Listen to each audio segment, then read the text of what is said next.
বিয়াকেলে গোষ্ঠী গদি এক একান দখল করে বসেছে, খতিব সাজিছে, অথচ বদমাইশ একটা হক কথা কয় না, একটা হক কথা কয় না। মানে হক কথা করলে চাকরি থাকবে না, না আর চাকরি চলে গেলি খাবা নাকি না খেয়ে মরা লাগবে না। ওর তো রিজিকের মালিক চাকরি, আল্লাহ তো রিজিকের মালিক না, এই জন্য হক কথা কইতে পারে না। ওটা তো মুশরিক, ওর ইমান নাই, ওটা মুশরিক। আল্লাহ রিজিকের মালিক এই কথার কিন্তু ওর অন্তরেই নাই। আল্লাহ রিজিকের মালিক এই কথার কিন্তু যার অন্তরে আছে, ও চাকরি জাকাত থাকে চিন্তা করে না, হক কথা বলতে বিন্দু পরিমাণ দ্বিধাবোধ করে না। কথা ঠিক কিনা? জোরে বলেন ঠিক কিনা? খারাপ লাগতেছে নাকি? আরে বিয়াক্কেল, তুই না একজন আলেম, তুই না একজন আলেম, তুই না নবীর ওয়ারিস, তো নবী কবে হক কথা বলতে দ্বিধাবোধ করছে? বিয়াক্কেল, তুই নিজেকে নবীর ওয়ারিস দাবি করো, কথায় কথায় হাদিস শোনাও, ইন্নাল উলামা আওরাসাতুল আম্বিয়া, কথায় কথায় হাদিস শোনায় আমরা আলেমরা নবীর ওয়ারিস। আরে বিয়াক্কেল, তোর নবী কবে হক কথা বলতে দ্বিধাবোধ করছে? বিয়াক্কেল কোথাকার? তুই নিজেকে আলেম বলে পরিচয় দাও, নবীর ওয়ারিস দাবি করো, হক কথা কইলে তোর ঠ্যাং কাঁপে। তুই চাকরি বাঁচানো ওয়াজ করো, বদমাইশ, তোর গুলি করে মারা উচিত। তোর মতো আলেম, তোর মতো আলেমের গুলি করে মারা উচিত। তুই তো আলেম নামের কলঙ্ক। রসুলের পরিষ্কার হাদিস জানি শুনে যে হক কথা কয় না, ওটা হলো বোবা শয়তান। আমরা ঈশান নামাজ পড়ছি 8টায়, না কি বলে? ময়দানে 8টায় নামাজ হয়েছে না, 2.25 ঘন্টা পার হয়ে গেছে অলরেডি। ঈশান নামাজের আগে যারা ইস্তেঞ্জা ওযু করছেন, এখন তলপেট ভারী হয়ে গেছে, নিম্নচাপ। কি কথা ঠিক না? আমি আলোচনা শুরু করব, একটু পরে উঠা শুরু করবেন, হুজুর 1 নম্বরে যাইতেছে, পরিবেশ এলোমেলো হয়ে যাবে, ঠিক না? না, আমি আলোচনা শুরু করার আগে 5 মিনিট সময় দিচ্ছি। যাদের নিম্নচাপ হয়েছে তলপেট ক্লিয়ার করে আসেন। আমি আলোচনা শুরু করলে উঠতে দেব না, কিন্তু এখনই উঠতে হবে। যাদের অবস্থা খারাপ এখনই উঠতে হবে, পরে আর ওঠার সুযোগ দেব না। আমি 5 মিনিটের ভিতরে সারিয়ে আসবেন। অজু করা লাগবে না, ঠান্ডার মধ্যে অজু করা লাগবে না। ওয়াজ শোনার জন্য অজু করা কোনো শর্ত নাই। ওয়াজ যে করবে তার জন্য অজু থাকা শর্ত আছে, কিন্তু যারা শুনবে তাদের অজু থাকা শর্ত না। এজন্য প্রস্রাব করে দ্রুত টিস্যু ব্যবহার করে দ্রুত চলে আসবেন। যান, দ্রুত যান, এরপরে উঠতে দেবো না, কিন্তু এখনই উঠতে হবে। আমি দেখতেছি কারা উঠতেছেন আর কারা উঠতেছেন না। এরপরে যদি উঠতে যান তখন কিন্তু উঠতে দেব না আমি। মুরব্বীরা ওঠেন, এখনো সময় আছে, উঠে যান, সারিয়ে আসেন, এরপরে উঠতে দেব না কিন্তু। যান, তাড়াতাড়ি করেন, তাড়াতাড়ি।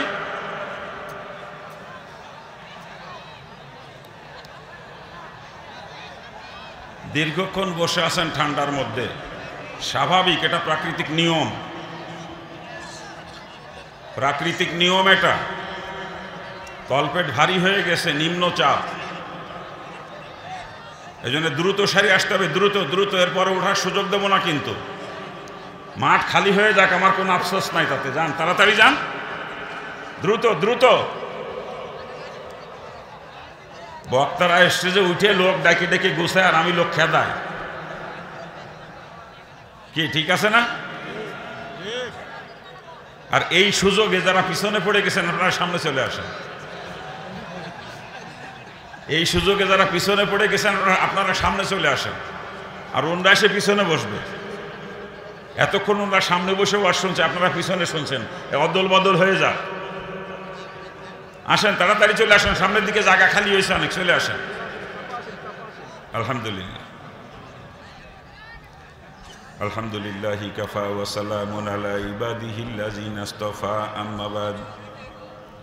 ফাউযু বিল্লাহি মিনাশ শাইতানির রাজীম। বিসমিল্লাহির রহমানির রহিম। কুল্লু নাফসিন যায়িকাতুল মাউত। ওয়া ক্বালা তাআলা লা তামুতুন্না ইল্লা ওয়া আনতুম মুসলিমুন। সবাইকে দুরূদ শুকরিয়া। আল্লাহুম্মা সাল্লি আলা সাইয়্যিদিনা ওয়া নাবিয়িনা ওয়া শাফিয়িনা ওয়া হাবিবিনা ওয়া মাওলানা মুহাম্মদ সাল্লাল্লাহু আলাইহি ওয়া আলা আলিহি ওয়া আসহাবিহি ওয়া বারাকা সাল্লাম।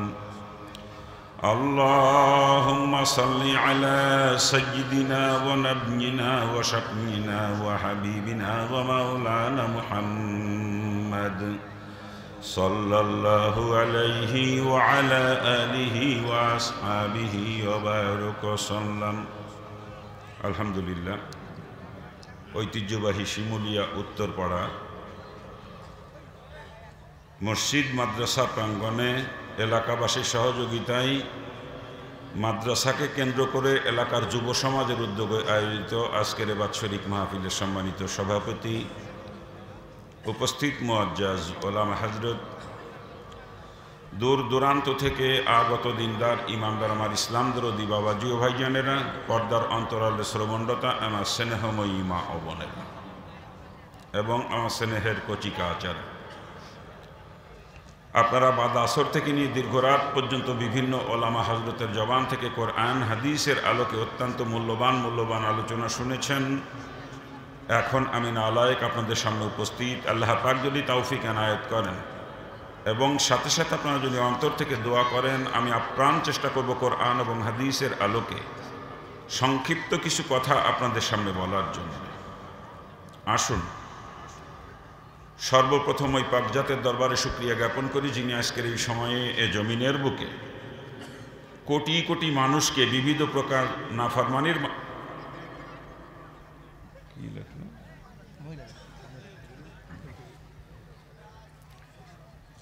কোটি কোটি মানুষকে বিবিধ প্রকার নাফরমানির মাঝে নিমজ্জিত রেখে আমাকে আর আপনাকে আজকের এই কোরআন হাদিসের আলোচনার মজলিস রিয়াজুল জান্নাহ তথা বেহেশতের বাগিচায় অল্প সময় বসার সুযোগ করে দিয়েছেন। এই জন্য জবান খুলে জোরে সরে ওই পাকজাতে সুখিয়া সুখ সকলে একবার বলি আলহামদুলিল্লাহ। আমার বাবাজিরা, এটা যে বেহেশতের বাগান, এই ব্যাপারে কোনো সন্দেহ আছে? যদি কারো সন্দেহ থাকে, কসম খোদার, তার নামাজ, রোজা, হজ, জাকাত কোনো আমল তার জন্য কোনো উপকার বই আনতে পারবে না। কারণ এটা বেহেশতের বাগান। একথা আমি শামসুল হকের জবানের নয়, একথা বলেছেন এমন এক ব্যক্তি যার জবানের কোনো একটা কথা এ পর্যন্ত মিথ্যা হয় নাই এবং কিয়ামত পর্যন্তও হবে না। আর সেই মহামানব নবী দুজাহা সৈয়দুল আম্বিয়া নবী মুহাম্মদুর রাসূলুল্লাহ সাল্লাল্লাহু আলাইহি ওয়াসাল্লাম তার পবিত্র জবান দিয়ে বলেন, যতক্ষণ দ্বীনি আলোচনা চলবে ততক্ষণে ময়দান বেহেশতের বাগান। চিৎকার দিয়ে বলেন সুবহানাল্লাহ।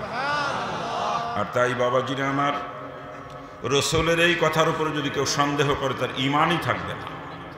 আর ঈমান যদি না থাকে, নেক আমল দিয়ে কি লাভ হবে বলেন? এই জন্য এবার আল্লাহ পাক যে আমাদেরকে বেহেশতের বাগানে বসার সুযোগ করে দিয়েছেন, এতে আমরা সকলে খুশি তো? কি বলেন? আলহামদুলিল্লাহ। আমরা বেহেশতের বাগিচায় বসার সুযোগ পেয়ে খুশি হয়েছি, তাই না? একটু খবর নিয়ে দেখেন, আজকের ময়দানে অনেক দূরের লোকও এসে হাজির হয়েছে, ঠিক কিনা? আবার একটু খোঁজ খবর নেন ময়দানের আশপাশ এলাকার বাড়ি ঘরগুলাতে এখনো পর্যন্ত কত হতভাগা মুসলমান ঘরে বসে বিবিকে নিয়ে কত মজার মজার গল্প করতেছে, ঠিক না? কত হতভাগা এখনো পর্যন্ত বাড়িতে আত্মীয় স্বজনে কত আনন্দ ফুর্তিতে লিপ্ত আছে, ঠিক কিনা বলেন? আবার কত কপাল পোড়া মুসলমান ঘর থেকে বের হয়ে আসছে ঠিকই, কিন্তু শয়তান তাদেরকে বেহেশতের বাগিচায় বসার সুযোগ দেয় নাই। শয়তান তাদের কানে রশি লাগাইয়া রাস্তার উপরে, বাজারের ভিতরে, দোকানের সামনে দিয়ে ঘুরাইতেছে, ঠিক না? আচ্ছা বলেন, কোনো মুসলমানের কানে কোরআন হাদিসের আলোচনার আওয়াজ পৌঁছায়, জান্নাতের বাগিচার খবর পৌঁছায়, এরপরেও যদি সে মুসলমান ওই জান্নাতের বাগিচায় উপস্থিত হতে না পারে, তার মতো হতভাগা কপাল পোড়া এ দুনিয়ার জমিন আর কেউ থাকতে পারে? এই জন্যে বাপ, আমি আলোচনা শুরু করার পূর্বে যে পর্যন্ত মাইকের লাউড স্পিকারের ধ্বনি পৌঁছায়, এত অঞ্চলের প্রতিটা বালেগ পুরুষ মুসলমানের দুইখানা পায়ে হাত অনুরোধ করব, ও বাপ, সত্যিই যদি আপনি দাবি করেন আপনি একজন মুসলমান, আমি আপনার দুইখানা পায়ে হাত অনুরোধ করছি, আর দূরে দাঁড়িয়ে বসে থাকবেন না। মেহেরবানি করে অল্প সময়ের ভিতরে বেহেশতের বাগিচায় চলে আসেন। বলা যায় না বাপরে, আজকের রাত্রি আমার আপনার জীবনের শেষ রাত্রিও হয়ে যেতে পারে। আজকের দিনের মাঝে কত লোক এ দুনিয়া থেকে চির বিদায় নিয়েছে তার হিসাব নাই। আর আমি আর আপনি যে এই রাত্রিতে বিদায় নেব না, এমন কোনো গ্যারান্টি মনে হয় এখনো পর্যন্ত কারো কাছে আসে নাই। আসছে কোনো গ্যারান্টি বলেন? এই জন্য এবার মালাকুল মউত যে কখন আসবে আর আমার আপনার টুটি টিপে ধরবে, এ খবর কিন্তু দুনিয়ার কারো জানা নাই। আর অন্ধকার কবর কিন্তু আমাকে আপনাকে একাকী থাকতে হবে।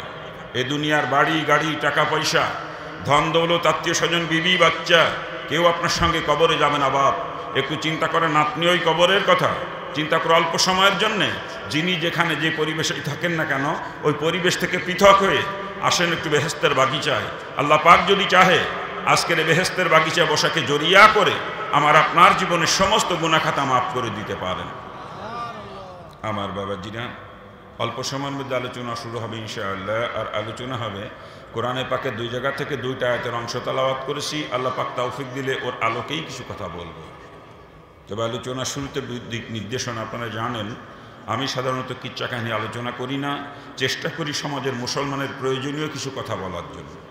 দোয়া করেন আল্লাহ পাক যেন আজকেও তদ্রূপ কিছু কথা বলার তৌফিক আমাকে দান করেন। আজকে সমাজের মুসলমানের যে সমস্ত রোগ, যে সমস্ত রোগের কারণে আজকে সমাজের মুসলমান ক্রমান্বয়ে জাহান্নামের দিকে ধাবিত হচ্ছে, আমি একটু চেষ্টা করি সমস্ত রোগের ঔষধ দিয়ে মুসলমানকে ওই জাহান্নামের পথের থেকে ফিরিয়ে জান্নাতের পথ দেখানোর জন্য। আর আগেই বলে রাখি, যখন যে রোগের ওষুধ আমি দেব, রোগটা যদি আপনাদের কারো ভিতরে থাকে তার কিন্তু সহ্য করা কষ্ট হবে, একটু জ্বালাপোড়া করবে।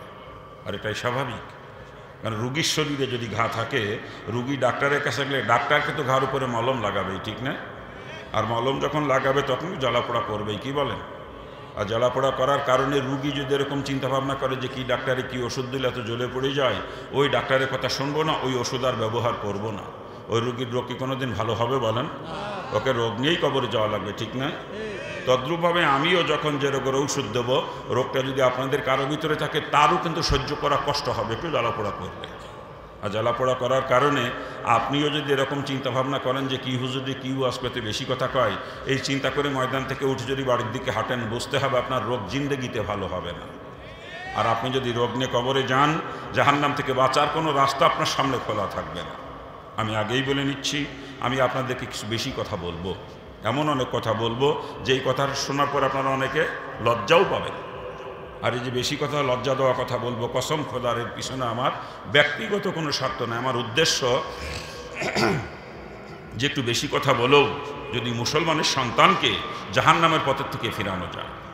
আর আমি বলবো না বেশি কথা, কে বলবে বলেন?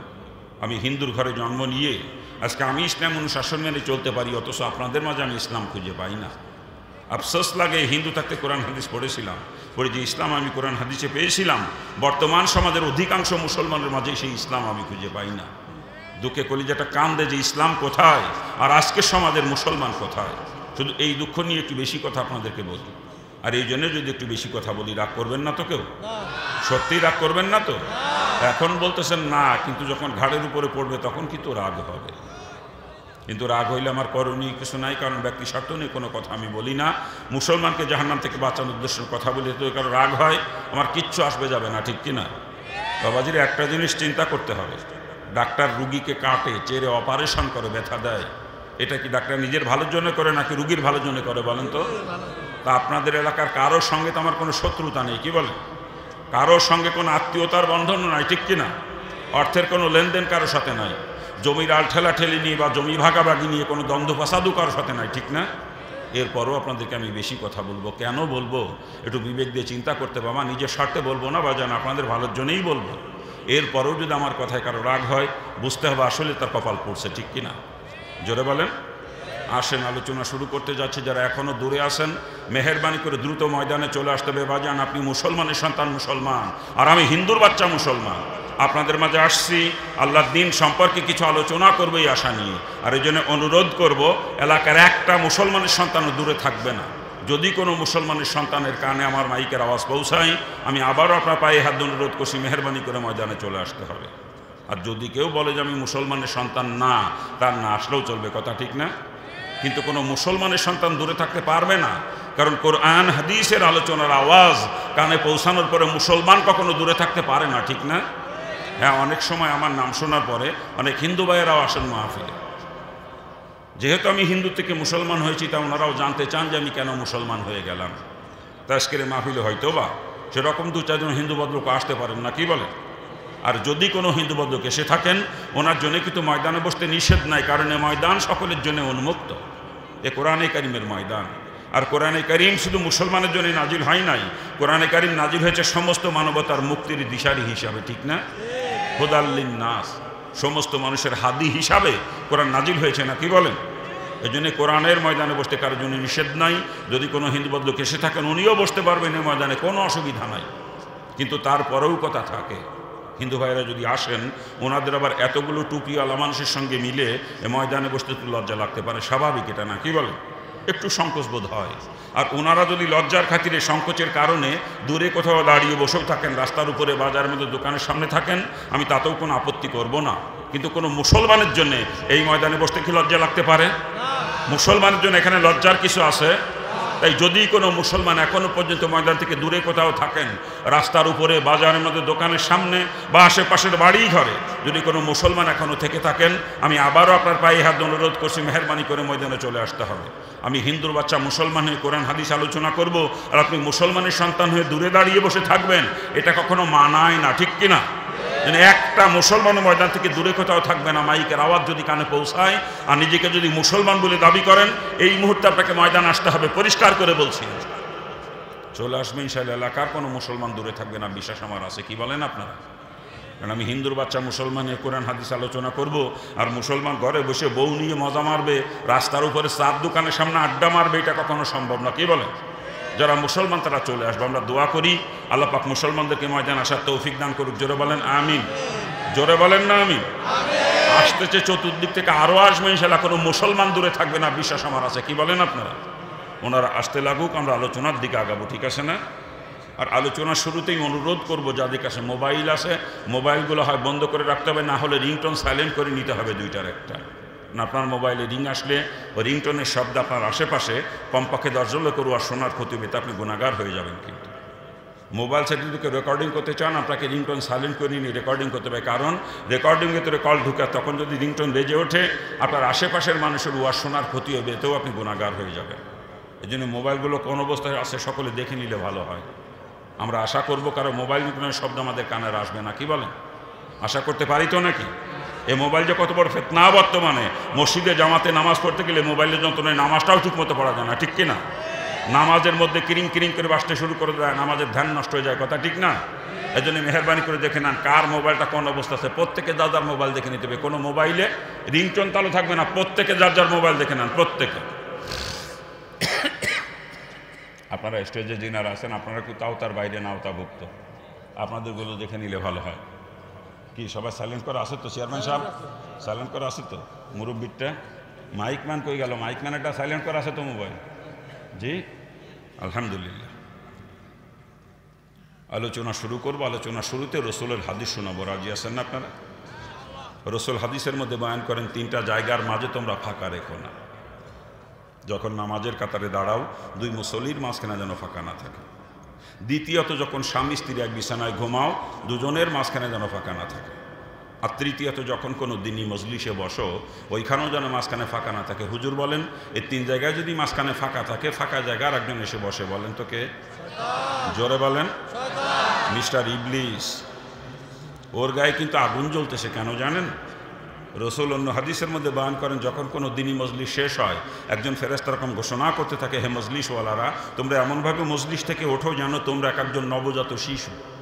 অর্থাৎ তোমাদের আমল নামা যত গুনাহ ছিল, গুনাহ রাশি মাফ করে দেওয়া হয়েছে এবং গুনার জায়গাগুলো নেকি দিয়ে পরিবর্তন করে দেওয়া হয়েছে। আশা বলেন ইবলিসকে এটা মেনে নিতে পারে? সারা জীবন ইবলিস কত কষ্ট করে করে আমাকে আপনাকে দিয়ে গুনার কাজ করিয়েছে, আর আজকের এই ময়দানে বসে জীবনের গুনাহ সব মাফ হয়ে যাবে, আবার গুনার জায়গা নেকি দিয়ে পরিবর্তন করে দেওয়া হবে, এটাকে ইবলিস মেনে নিতে পারে বলেন? এই জন্য ইবলিসের গায়ে কিন্তু আগুন জ্বলতেছে, কেমনে আমাকে আপনাকে ময়দান থেকে উঠাবে, এইটা কিন্তু ইবলিসের সব থেকে বড় চেষ্টা, ঠিক কিনা? এই জন্যে হুজুর বলেন, ফাঁকা পাইলেই ফাঁকা জায়গায় ইবলিস বসবে। ইবলিস বসে আশেপাশের মানুষকে ধোকা দিয়ে ময়দান থেকে উঠানোর চেষ্টা করবে, আর ইবলিসের ধোকায় পড়ে যদি কেউ ময়দান থেকে উঠে যায়, ইবলিস তার উপরে খুশি হবে, ওদিকে আল্লাহ তাআলা তার উপরে নারাজ হয়ে যাবে, ঠিক না? জোরে বলেন। তা আমরা কাকে খুশি করবো? আল্লাহকে না ইবলিসকে? আল্লাহকে না ইবলিসকে? যদি আল্লাহকে খুশি করতে হয়, ময়দানের মাঝখানে ইবলিসের বসার কোনো জায়গা রাখা চলবে না। যার সামনেই ফাঁকা থাকবে, আমি মনে করব আপনি ইবলিসকে খুশি করার জন্য আপনার সামনে ইবলিসের বসার জন্য জায়গা রেখে দিয়েছেন। কি ইবলিসকে খুশি করতে চান নাকি আপনারা? কেউ ইবলিসকে খুশি করতে চান কেউ? তাহলে সকলে আমার সঙ্গে জিকির করবেন। জিকিরে তালে তালে প্রত্যেকের সামনে আগাইয়া নিজের সামনের ফাঁকাটা নিজেই পূরণ করে নিতে হবে। আপনি জায়গায় বসে থাকবেন আর একজনকে ঠেলে সামনে পাঠাবেন, এরকম চলবে না। কিন্তু আপনাকে সামনে আগাইয়া আপনার সামনের ফাঁকাটা আপনাকেই পূরণ করতে হবে। জিকির করেন, সামনে দিকে আগান, আল্লাহ আল্লাহ আল্লাহ আল্লাহ।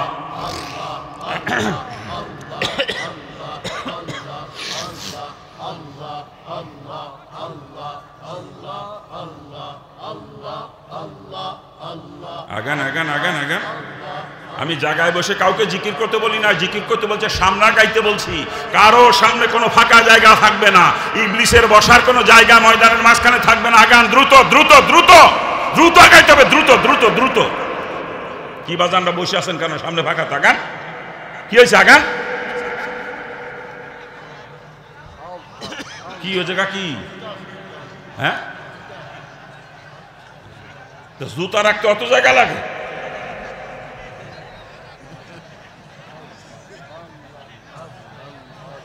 আগান, দ্রুত আগান। অনেকের সামনে এখনো ফাঁকা, আমি দেখতেছি অনেকের সামনেই ফাঁকা।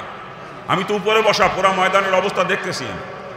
দ্রুত আগান, দ্রুত। পিছনে বহু লোক দাঁড়িয়ে আছে, ওনাদেরকে বসার জায়গা করে দিতে হবে। আগান আগান। মা বোনদেরকে বলতেছি, মা গো আপনারা একটু আগে আগে বসে পিছনে বোনদেরকে জায়গা করে দেন। আপনারা একটু আগে আগে বসে সামনে পিছনে বোনদেরকে জায়গা করে দেন, কেউ দাঁড়িয়ে না থাকে, কষ্ট না পায়। আগান, মেহরবানি করে আগান। সেক্রেটারি সাহেব, আপনি স্টেজে এসে বসেন, চলে আসেন এখানে। আলহামদুলিল্লাহ, অনেকের সামনে এখনো ফাঁকা, অনেকে জায়গা থেকে নড়ে নাই। ওনারা মনে হয় বাড়িতে আসার সময় বিবি সাহেবের সাথে ওয়াদা করে আইছে যে জায়গায় যে বসবো ওই জায়গাতে নড়বো না। কি ভাই জান না, ভাবি সাহেবের সাথে এরকম ওয়াদা করে আইসেন নাকি? যদি ওয়াদা করে আইসেও থাকেন, ওই ওয়াদা খেলাপ করে সামনে গেলে নেকি হবে, গুনাহ হবে। আগান না, একটু মেহরবানি করে আগান। অনেকের সামনে এখনো ফাঁকা, অথচ দিনী মজমায় গায়ে গায়ে মিলে বসা সুন্নাত। দিনী মজমায় গায়ে গায়ে মিলে বসা সুন্নাত। আর একটা সুন্নাতের যে কত দাম আমরা জানি না। এই দুনিয়া যদি কোটিবার বিক্রি করা হয়, যত অর্থ হবে, সমস্ত অর্থ সদকা করে দিলে নেকি হবে, তার থেকে একটা সুন্নাতের দাম অনেক বেশি। আসলে সুন্নাতের মহব্বত আর সুন্নাতের গুরুত্ব আমাদের অন্তরে নাই। সুন্নাতের গুরুত্ব আর মহব্বত যদি অন্তরে থাকতো, আমাকে আগায় বসার কথা বলা লাগতো না। নিজের তরফ থেকে আমি সুন্নাতের আমলে নিয়েতে আগায় আগায় বসতাম, গায়ে গায়ে মিলে। কি কথা ঠিক কিনা? গায়ে গায়ে মিলে বসা যেহেতু সুন্নাত, একটা সুন্নাতের দাম এত বেশি, এ জানার পরেও কোনো মুসলমান ওই সুন্নাত ছেড়ে দিতে পারে না। কথা ঠিক কিনা? জোরে বলেন ঠিক কিনা? এখন তো জানলেন, এখন তো অন্তত ওইটা সামনে আগান, গায়ে গায়ে মিলে বসেন, একটা সুন্নাতের আমল হয়ে যাক। আগান। অনেকের সামনে এখনো ফাঁকা, আগান। আর যারা দাঁড়িয়ে আছেন, আপনাদেরকে মেহরবানি করে বসতে হবে, কেউ দাঁড়িয়ে থাকতে পারবেন না, সকলকে বসতে হবে। দিনী মাজমা এরকম দাঁড়িয়ে থাকলে কোরআন হাদিসের সঙ্গে বেয়াদবি করা হয়। আর বিয়াদবের জন্য জান্নাত কিন্তু চিরদিনের জন্য হারাম। বিয়াদব কিন্তু কখনো জান্নাতে যাবে না। এই জন্য আমরা কোরআন হাদিসের সঙ্গে বিয়াদবি করব না। মেহরবানি করে সবাই বসে পড়েন। পিছন দিকে যারা দাঁড়িয়ে আছেন গেটের সামনে, আপনারাও ভিতরে ঢুকে বসে পড়েন। জায়গা আছে, ময়দানে জায়গা আছে, আগান আগান। অনেকের দাঁড়িয়ে আছেন এখনো, আসেন মেহরবানি করে আগান। যারা স্বেচ্ছাসেবকের ব্যাচ লাগিয়ে দাঁড়িয়ে আছেন, আপনাদেরকেও বসে আলোচনা শুনতে হবে। এখানে এখন স্বেচ্ছাসেবকের কোনো প্রয়োজন নাই। লক্ষ লক্ষ ফেরেশতা ময়দানে স্বেচ্ছাসেবকের দায়িত্ব পালন করতেছে। রসুল বলেন, একেবারে জমিন থেকে আসমান পর্যন্ত ফেরেশতাদের বহর পৌঁছে গেছে। এই ময়দানে চতুর্দিকে লক্ষ লক্ষ ফেরেশতা। অতএব এখানে আর স্বেচ্ছাসেবকের দরকার নাই। আপনারা ময়দানে বসে পড়েন, আপনারা আলোচনা শুনবেন, বাকি ফেরেশতারা পালন করবে স্বেচ্ছাসেবকের দায়িত্ব। আলহামদুলিল্লাহ। ওই যে গেটের সামনে এখন অনেক লোক দাঁড়িয়ে। আপনারা কি আসলে মুসলমান না হিন্দু আমি তো বুঝতে পারতেছি না। আমি তো মুসলমানদের পায়ে হাত অনুরোধ করেছি ময়দানে এসে বসার জন্য। আর এই পায়ে হাত অনুরোধ করার পরও যারা ময়দানে আসতে পারে না, তাদেরকে মুসলমান ভাবতে আমার ঘৃণা লাগে। কিন্তু আমি আশা করব যে মুসলমান যারা, তারা চলে আসবে ইনশাআল্লাহ। কি কথা বলেন না কেন? যারা মুসলমান তারা চলে আসবে, আমরা দোয়া করি। আর যারা হিন্দু মার্কা, ওদের যতই হাতে পায়ে ধরে, ওরা আসবে না ময়দানে, ওরা দূরেই থাকবে। পরবর্তীতে ওরাই কিন্তু বক্তাদের সমালোচনা করে। যারা ময়দানে বসে আলোচনা শোনে, তারা কখনো বক্তাদের সমালোচনা করে না, তারা কম বেশি বুঝ পেয়ে যায়। আর যারা ওই দূরে দাঁড়িয়ে থাকে, দূরে দূরে বন্ধু বান্ধব এক জায়গায় মিলে কয়েকজন, ওই মাঝে মাঝে দুই এক কথা শোনে, আর অধিকাংশ কথা বাদ চলে যায় মাঝের থেকে। ওরাই পরবর্তীতে বক্তাদের সমালোচনা করে। আল্লাহ পাক ওদের তকদিরে হেদায়েত থাকলে হেদায়েত দান করুক। জোরে বলেন আমিন। আর জোরে বলেন না আমিন। হ্যাঁ ভাই, মুসলমান হলে ময়দানে এসে বসতে বলছি। আর হিন্দু হলে থাকেন দূরে, আপত্তি নেই। আমি আগেই বলছি, হিন্দুরা দূরে থাকলে আমি কোনো আপত্তি করব না। আপনি যদি হিন্দু হয়ে থাকেন, থাকতে পারবেন, রাস্তায় বা বাজারের মধ্যে বা দূরে দাঁড়িয়ে থাকতে পারবেন, কোনো আপত্তি নাই। কিন্তু মুসলমান হলে আপনাকে ময়দান আসতে হবে, পরিষ্কার করে বলতেছি আমরা। আল্লাহ পাক সকলকে বুঝ দান করুক। জোরে বলেন আমিন। এবার বীজ বুনবো ইনশাল্লাহ। কি বলেন? জমিন তৈরি না করে বীজ বুনলে ফসল খুব একটা ভালো হয় না। যেন এতক্ষণ চাষ দিয়ে জমি তৈরি করার চেষ্টা করেছি, এবার নিয়ত করছি বীজ বুনবো। দোয়া করেন আল্লাহ পাক যেন তৌফিক দান করেন। আমি কালামে পাকে দুই জায়গা থেকে দুইটা আয়াতের অংশ আপনাদের সামনে তেলাওয়াত করেছি। প্রথমেই তেলাওয়াত করছি, আল্লাহ পাক পরিষ্কার করে জানিয়েছেন, কুল্লু নাফসিন যায়িকাতুল মাউত, সকলকে মৃত্যু স্বাদ গ্রহণ করতে হবে। ঠিক কিনা? মরা যে লাগবে, কোনো সন্দেহ আছে এতে? কোরআনে পাকের ৬,৬৬৬খানা আয়াত, এর ভিতরে কেউ যদি ৬,৬৬৫খানা আয়াতকে অস্বীকার করে, এই এক টুকরা আয়াত অস্বীকার করার ক্ষমতা দুনিয়ার কারণ নয়, ঠিক কিনা? একজন নাস্তিকের বাচ্চা নাস্তিক যে আমার আল্লাহকে আল্লাহ বলে মানে না, আমার রসুলকে নবী বলে স্বীকার করে না, দিন মানে না, ধর্ম মানে না, কোরআনে কারিম বিশ্বাস করে না, ওই নাস্তিক বদমাইশকে জিজ্ঞেস করেন মরা লাগবে কি না, কি জবাব দিবে? কি জবাব দিবে? মরতে যা হবে এতে কোনো সন্দেহ নাই, মরা যখন লাগবেই, মৃত্যুর হাত থেকে যেহেতু কোনো নিস্তার নাই। আমার আল্লাহ ডাক দেখায় লা তামুতুন্না ইল্লা ওয়া আনতুম মুসলিমুন, যতক্ষণ তুমি মুসলমান না হও ততক্ষণ পর্যন্ত মৃত্যুবরণ করো না। কে বললেন? কি বললেন? মুসলমান না হয়ে মরি না। কেন বললেন? জান্নাতে যাবে একমাত্র মুসলমান, আর কেউ জান্নাতে যাবে না। আমার আল্লাহ জান্নাত তৈরি করেছে শুধু মুসলমানের জন্য, আর কারো জন্য নয়। ওটা একমাত্র মুসলমানের সম্পদ, ওখানে আর কারো কোনো অধিকার নাই, ঠিক কিনা? যারা বলেন ঠিক কিনা? এই কারণেই আল্লাহ পাক মুসলমান না হয়ে মরতে নিষেধ করেছে, কারণ মুসলমান না হয়ে মরলে জাহান্নামে যাওয়া লাগবে। মুসলমান না হয়ে মরলে খবর আছে, কথা ঠিক কিনা? যারা বলেন ঠিক কিনা? আর আল্লাহ পাক যে মুসলমান না হয়ে মরতে নিষেধ করেছেন কাকে? হরিপদ অরেকেষ্টরে কয় নাই, মিস্টার বুশরে কয় নাই, কয় আব্দুর রহিম, আব্দুল খালেক, আব্দুল জব্বার, তোরা যারা ঈমান আনছো, ইয়া আইয়ুহাল্লাযীনা আমানু, হে ঈমানদারের গোষ্ঠী, ইত্তাকুল্লাহ, আমি আল্লাহকে ভয় করো, হাক্কা তুকাতিহি, ঠিক যেরকম ভয় করা দরকার। এরপরেই বলতেছেন ওয়ালা তামুতুন্না ইল্লা ওয়া আনতুম মুসলিমুন, যতক্ষণ তুমি মুসলমান না হও ততক্ষণ পর্যন্ত মৃত্যুবরণ করো না। তাহলে আল্লাহ পাক কাকে মুসলমান না হয়ে মরতে নিষেধ করেছেন? ঈমানদারকে। এ কথা দ্বারা আমার বুঝে এতটুকু আসছে যে ঈমানদার আর মুসলমানের মাঝে মনে হয় কিছু পার্থক্য আছে। কি আপনারা কি বলেন? যদি পার্থক্য নাই থাকবে আল্লাহ পাক ঈমানদারকে কেন মুসলমান হতে বলবেন? ঠিক না? নিশ্চয়ই পার্থক্য আছে। এর পার্থক্য কি? ঈমানদার কাকে বলে আর মুসলমান কাকে বলে, এ সম্পর্কে সংক্ষিপ্ত আলোচনা হবে। দোয়া করেন আল্লাহ পাক যেন তৌফিক দান করেন। ঈমানদারকে, ঈমান কি জিনিস আমার আল্লাহ কোরআনে পাকে পরিষ্কার করে জানিয়েছেন। আল্লাযীনা ইউমিনুনা বিল গায়ব, গায়েবকে বিশ্বাস করার নাম হচ্ছে ঈমান। আর ঈমানের সর্বপ্রথম দাবি হলো আমানতু বিল্লাহ, আল্লাহর প্রতি বিশ্বাস স্থাপন করা ঈমানের সর্বপ্রথম দাবি, ঠিক কিনা? জোরে বলেন। এই আল্লাহকে কে কয়বার দেখছেন একটু বলেন তো? দেখছেন কেউ কোনো দিন? আমার আল্লাহ নিজেই গায়েবে, আর এই গায়েবের আল্লাহকে বিশ্বাস করা ঈমানের সর্বপ্রথম দাবি, ঠিক কিনা? জোরে বলেন। আল্লাহকে বিশ্বাস করেন আপনারা? সত্যি বিশ্বাস করেন? কেমন বিশ্বাস? হরিপদর মতো? হরিপদও কিন্তু বিশ্বাস করে আল্লাহ একজন আছে, যদিও আল্লাহ কয় না কয় ভগবান, কিন্তু বিশ্বাস করে একজন আছে, করে কি না? কিন্তু সাথে সাথে 33 কোটি দেবতার পূজা করে। আল্লাহর যে গুণ, আল্লাহ যে ক্ষমতা, ওইগুলো আর একজনের মধ্যে দেখে, অর্থাৎ আল্লাহর সঙ্গে শরীক করে বিধায় তাদেরকে ঈমানদার বলা হয় না, বলা হয় মুশরিক, ঠিক কিনা? যেমন হরিপদ আল্লাহকে মানে ঠিকই, কিন্তু রিজিকের মালিক মনে করে লক্ষ্মী রে, ঠিক না? আচ্ছা আপনারাই বলেন, লক্ষ্মী যদি রিজিকের মালিক হয়ে থাকবে তাতে মুসলমান সব না খেয়ে মরার কথা ছিল, যেহেতু মুসলমান কখনো লক্ষ্মী পূজা করে না। কি কথা কন না? আপনার এলাকায় করে নাকি? এলাকার মুসলমান লক্ষ্মী পূজা করে? তা মুসলমানদের মধ্যে ধনী মানুষ নাই, কোটিপতি শিল্পপতি নাই, আবার যারা লক্ষ্মী পূজা করে ওদের ভিতরে ভিক্ষা করে খায়, এরকম লোক আছে কি নাই? এরকম লোক আছে কি নাই? তাহলে বুঝতে হবে লক্ষ্মী রিজিকের মালিক না। লক্ষ্মী যদি রিজিকের মালিক হতো, যে তার পূজা করে না তাকে কখনো রিজিক দিত না, আর যে তার পূজা করে তাকে কখনো অভাবের ভিতরে রাখতো না, ঠিক কিনা? যারা বলেন ঠিক কিনা? ভালো করে বুঝতে হবে, হরিপদ আল্লাহকে মানে ঠিকই, কিন্তু বিদ্যা বুদ্ধির মালিক মনে করে সরস্বতী, কি ঠিক না? আচ্ছা আপনারাই বলেন, সরস্বতী যদি বিদ্যা বুদ্ধির মালিক হয়ে থাকবে, তো মুসলমানের বাচ্চারা সব মূর্খ থাকার কথা ছিল, মুসলমানদের লেখাপড়া হওয়ার কথা ছিল না, যেহেতু মুসলমান কখনো সরস্বতী পূজা করে না। কি কথা বলেন ঠিক কিনা? তা মুসলমানদের মধ্যে শিক্ষিত মানুষ নাই, MA পাস BA পাস নাই, ডাক্তার ইঞ্জিনিয়ার নাই, উকিল ব্যারিস্টার নাই, মুফতি মুহাদ্দিস নাই, আবার যারা সরস্বতীর পূজা করে ওদের ভিতরে ক লিখতে গেলে কলম ভাঙে, এরকম লোক আছে কি নাই? এরকম লোক আছে কি নাই? তাহলে বুঝতে হবে সরস্বতীও বিদ্যা বুদ্ধির মালিক না, ঠিক কিনা? ভালো করে বুঝবেন, হরিপদ আল্লাহকে মানে ঠিকই, তো সন্তান দেওয়ার মালিক মনে করে মা ষষ্ঠীরে। হিন্দুরা ষষ্ঠী পূজা করে, জানেন আপনারা কেন করে? এটা অনেকেই জানেন না। ওরা মা ষষ্ঠীকে সন্তান দেওয়ার মালিক মনে করে, এজন্য ষষ্ঠী পূজা করে তার কাছে সন্তান প্রার্থনা করে। এজন্য দেখবেন কোনো হিন্দু নারী যখন গর্ভবতী হয় ওরা একটা কথা বলে, মা ষষ্ঠীর কৃপা হয়েছে। কি বলে? মা ষষ্ঠীর কৃপা হয়েছে, মা ষষ্ঠী দয়া করে পেটের মধ্যে একটা সন্তান দিয়েছে। আপনারাই বলেন, সন্তান দেওয়ার মালিক যদি মা ষষ্ঠী হয়ে থাকবে, তো মুসলমানদের সন্তান হওয়ার কথা ছিল না, ঠিক কিনা? যেহেতু মুসলমান কখনো ষষ্ঠী পূজা করে না, আপনার এলাকা করে নাকি? তা মুসলমানদের সন্তান হয় না, আরে এমন মুসলমানের সঙ্গে এক দস্তরখানা বসে আমি খানা খাইছি যার 22টা সন্তান, 22 সন্তানের পিতার সঙ্গে এক দস্তরখানা বসে আমি খানা খাইছি। আবার যারা ষষ্ঠী পূজা করে ওদের ভিতরে নিঃসন্তান আছে কি নাই? নিঃসন্তান আছে কি নাই? তাহলে বুঝতে হবে মা ষষ্ঠীও সন্তান দেওয়ার মালিক না। কথা ঠিক কিনা? জোরে বলেন ঠিক কিনা?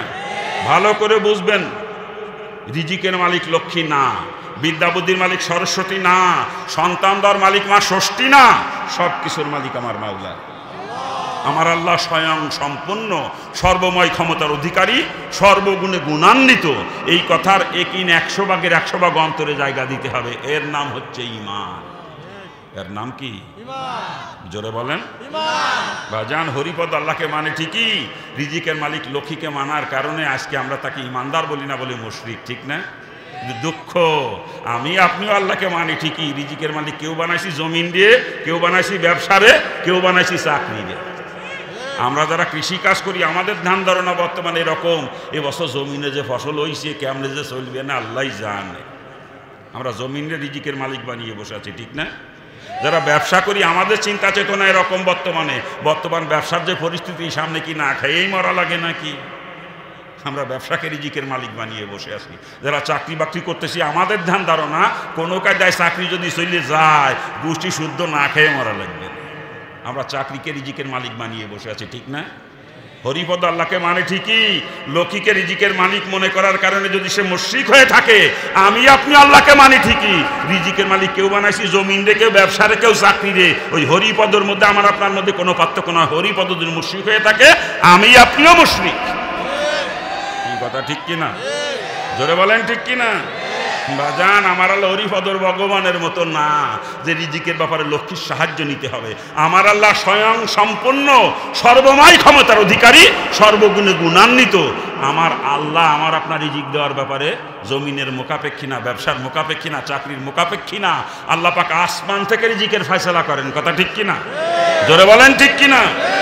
মুসা আলাইহিস সালাম কমকে আল্লাহ পাক 40 বছর আসমান থেকে খাওয়াইছে। 40 বছর বিনা ব্যবসায়, বিনা চাকরিতে, বিনা জমিনে 40 বছর আসমান থেকে খাওয়াইছে। সেই খাবারের নাম ছিল মান্না সালোয়া। কি নাম? মান্না সালোয়া। 40 বছর আসমান থেকে খাওয়াইছে ওদেরকে। তা মুসা আলাইহিস সালাম কওমের দাম আল্লাহ পাকের কাছে বেশি না মুহাম্মদ সাল্লাল্লাহু আলাইহি ওয়াসাল্লাম কওমের দাম বেশি? জোরে বলেন। ওদেরকে আল্লাহ 40 বছর আসমান থেকে খাওয়াইছে, আমাদেরকে আল্লাহ পারে না? কি আল্লাহ পারে না? এটা আমাদের সেই ইকিন আল্লাহ পাকের জাতের উপরে নাই, আমাদের ইকিন আসবাবের প্রতি। এই জন্য আল্লাহ পাক আসবাবের মাধ্যমে রিজিক দিচ্ছেন আমাদেরকে। এই আল্লাহ পাকের জাতের উপরে কিন্তু একটু কসম খোদার, বিনা আসবাবে রিজিক পাইতাম আমরা। কি কথা বলেন? বান্দাবান্দি আল্লাহ পাকের প্রতি যেরকম ধারণা পোষণ করে, আল্লাহ পাক বান্দাবান্দির সঙ্গে সেই রকম মুআমালা করে। আমাদের কিনা আসবাবের প্রতি জন্য আল্লাহ পাক আসবাবের মাধ্যমে রিজিক পৌঁছাচ্ছেন আমাদেরকে। যদি আল্লাহ পাকের জাতের প্রতি আমাদের ইকিন থাকতো, বিনা আসবাবে রিজিক পাইতাম। কথা ঠিক কিনা? যারা বলেন ঠিক কিনা? আর এই যে আসবাবের প্রতি ইকিন বাজান, এগুলো কিন্তু বড় শিরিক, বড় শিরিক। এই আসবাবের ইকিন অন্তর থেকে বের করেন, আল্লাহ পাকের জাত এবং সিফাতের ইকিন 100 ভাগের 100 ভাগ অন্তরে জায়গা দেন যদি জান্নাতে যাইতে মন চায়। আর এই আসবাবের ইকিন অন্তরে যদি মারা যান, আপনি জাহান্নামী, আপনি জাহান্নামী, আপনি জাহান্নামী। আমার আল্লাহ সব গুনাহ মাফ করবে, শিরিক কখনো মাফ করবে না। যাররা পরিমাণ শিরিক যদি ইমানের সঙ্গে মিশ্রিত থাকে, ওই ইমান আমার মাবুদের দরবারে গ্রহণযোগ্য নয়। শিরিক মুক্ত ইমান নিয়ে আল্লাহ পাকের দরবারে হাজির হওয়া লাগবে। ঠিক কিনা? যারা বলেন ঠিক কিনা? যিনি গায়রুল্লাহর ইকিন অন্তর থেকে বের করেন, ওরা আল্লাহ পাকের জাত এবং সিফাতের ইকিন অন্তরে জায়গা দেন যদি জান্নাতে যাইতে মন চায়। বা যান, আপনি একজন মানুষ, কতটুকু খাবার খান? আপনি প্রতিদিন কতটুকু খাবার খান? আর একটা পূর্ণবয়স্ক হাতি প্রতিদিন কমপক্ষে 7.5 মণ খাবার খায়। একটা পূর্ণবয়স্ক হাতির প্রতিদিনকার খোরাক কমপক্ষে 7.5 মণ। ওই হাতিরা কয় বিঘে জমিতে কলা গাছের চাষ করে? জবাব দিন আমার কথা। হাতিরা কয় বিঘে জমিতে কলা গাছের চাষ করে বলেন না? হ্যাঁ, একটাও করে না। একটা হাতি না খাইয়ে মরছে কোনোদিন দেখছে? হাতিরা ক্ষুধার যন্ত্রণা আপনার নওগাঁ রাস্তা দিয়ে ভুকা মিছিল বের করেছিল, কোনোদিন দেখছেন? হাতিদেরকে খাওয়াই কে? হাতিদেরকে খাওয়াই কে? আরে হাতি তো ছোট প্রাণী। সমুদ্রে এমন এমন প্রাণী বাস করে যে এক একটা প্রাণী প্রতিদিন টনকে টন খাবার খায়। ওরকম প্রাণী একটা দুইটা না, সমুদ্রে লক্ষ লক্ষ প্রাণীর বসবাস, যে এক একটা প্রাণী টনকে টন খাবার খায় প্রতিদিন। আচ্ছা বলেন তো, ওই প্রাণীদের কয় বিঘে জমি তিরি ধানের চাষ হয়? জবাব দিয়ে। কয় বিঘে জমি তিরি ধানের চাষ হয় ওদের? না, আমের বাগান আছে মনে হয় কয়েক বিঘেতে, নাকি? আমের বাগানও নয়? তাহলে ওরা কৃষিকাজ করে না? কি করে? কৃষিকাজ করে না? তাহলে ব্যবসা করে নিশ্চয়ই। আপনাদের বাজারে তো ওদের দোকানও আছে কয়েকটা নাকি? ওই প্রাণীদের দোকান আছে না আপনাদের বাজারে? তাহলে ওরা ব্যবসাও করে না? তাহলে চাকরি করে নিশ্চয়ই কোনো স্কুলের শিক্ষক অথবা কোনো অফিসের কেরানি না কি করে? তাও করে না। আচ্ছা, ওদেরকে জমিন ছাড়া, ব্যবসা ছাড়া, চাকরি ছাড়া খাওয়াই কে? খাওয়াই কে? আরে আমার আল্লাহ হায়াম জানোয়ারকে খাওয়াইতে পারে জমিন ছাড়া, ব্যবসা ছাড়া, চাকরি ছাড়া। আর আমি তো মানুষ, আল্লাহ সর্বশ্রেষ্ঠ সৃষ্টি মানুষ, আমাকে আল্লাহ পারে না খাওয়াইতে নাকি? আল্লাহ আমাকে পারে না খাওয়াইতে? আরে বিয়াক্কেলের গোষ্ঠী একিন হয়েছে আজকে জানোয়ারের একিন আছে আল্লাহ পাকের প্রতি, জানোয়ারের একিন আছে আল্লাহ পাকের প্রতি, আল্লাহ পাক রিজিকের মালিক, কিন্তু মানুষ হয়ে আমাদের একিন আল্লাহ পাকের প্রতি নাই। আমরা জানোয়ারের থেকেও নিকৃষ্ট। এই জন্যই তো আল্লাহ কোরআনের মধ্যে কইছে বালহুমাদাল, ওগুলো কুত্তার থেকেও নিকৃষ্ট, শুয়ারের থেকেও নিকৃষ্ট। কারণ কুত্তা শুয়ারও আল্লাহকে রিজিকের মালিক মানে, আর ওদের মানাইছি সর্বশ্রেষ্ঠ মাখলুক, ওই বদমাইশ আমাকে মালিক বলে মানে না। কি কথা কন না? হ্যাঁ, আফসোস আফসোস, সাধারণ পাবলিকের কথা কি বলবো? অধিকাংশ আলেমের অন্তরে আল্লাহ রিজিকের মালিক এই কথা রেখে নাই। ইল্লা মাশাআল্লাহ কিছু আছে, না থাকলে আবার দুনিয়া চলতো না। কিন্তু অধিকাংশ আলেমদের অন্তরে আল্লাহ রিজিকের মালিক এই কথা রেখে না, আমি খুঁজে পাই না। তার বাস্তব প্রমাণ না? আমি মসজিদের খতিব, জুম্মার দিন মিম্বরে বসে বয়ান করি। আমি এমন কোনো কথা আমার জবান দিয়ে বের হয় না যে কথার দ্বারা আমার চাকরি চলে যাওয়ার সম্ভাবনা আছে। একেবারে বাইন মাছের মতো বয়ান করি। বাইন মাছ চিনেন তো? আপনাকে দেশে গুছিয়ে মাছ কয় নাকি? বাইন মাছও কয়। একেবারে বাইন মাছের মতো বয়ান করে আমরা খতিবের গোষ্ঠী, যাদের কারো গায়ে না লাগে, চাকরি নিয়ে টানাটানি না হয়।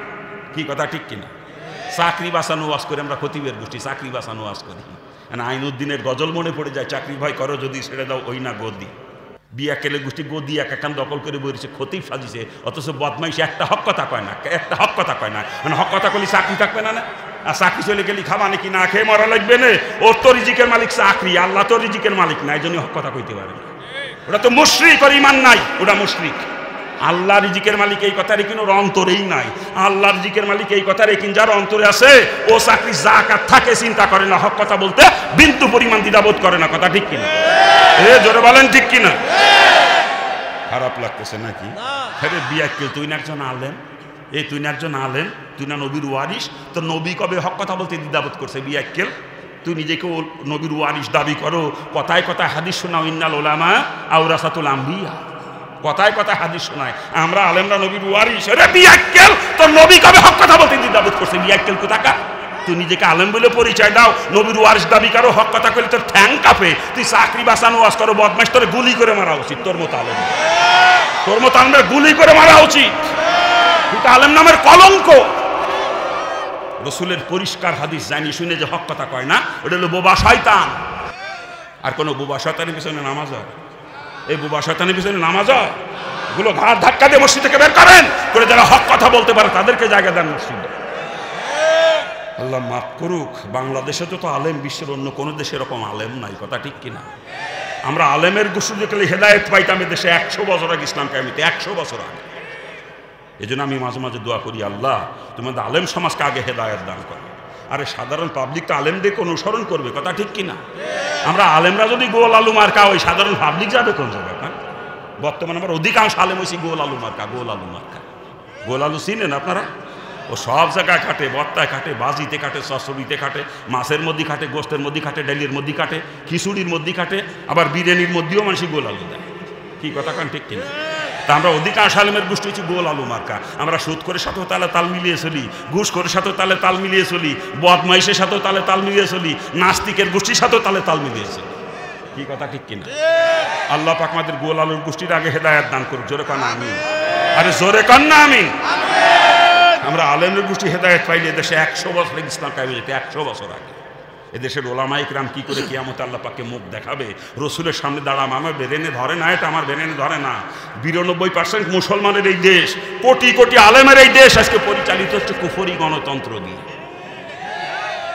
অথচ এই দেশ পরিচালিত হওয়ার কথা ছিল কোরআন শোনার আলোকে। ঠিক না? এই দেশ পরিচালিত হওয়ার কথা ছিল কোরআন শোনার আলোকে। ঠিক কিনা? যেখানে কুফরি গণতন্ত্র দেশ পরিচালিত হচ্ছে, যেই গণতন্ত্রের মূল উদ্দেশ্যই হলো, মূল কথাই হলো জনগণ সমস্ত ক্ষমতার উৎস। By the people, for the people, of the people, এটা গণতন্ত্রের মূল থিওরি। ঠিক কিনা? যারা বলেন ঠিক কিনা? আর আল্লাহর কোরআন কি কয়?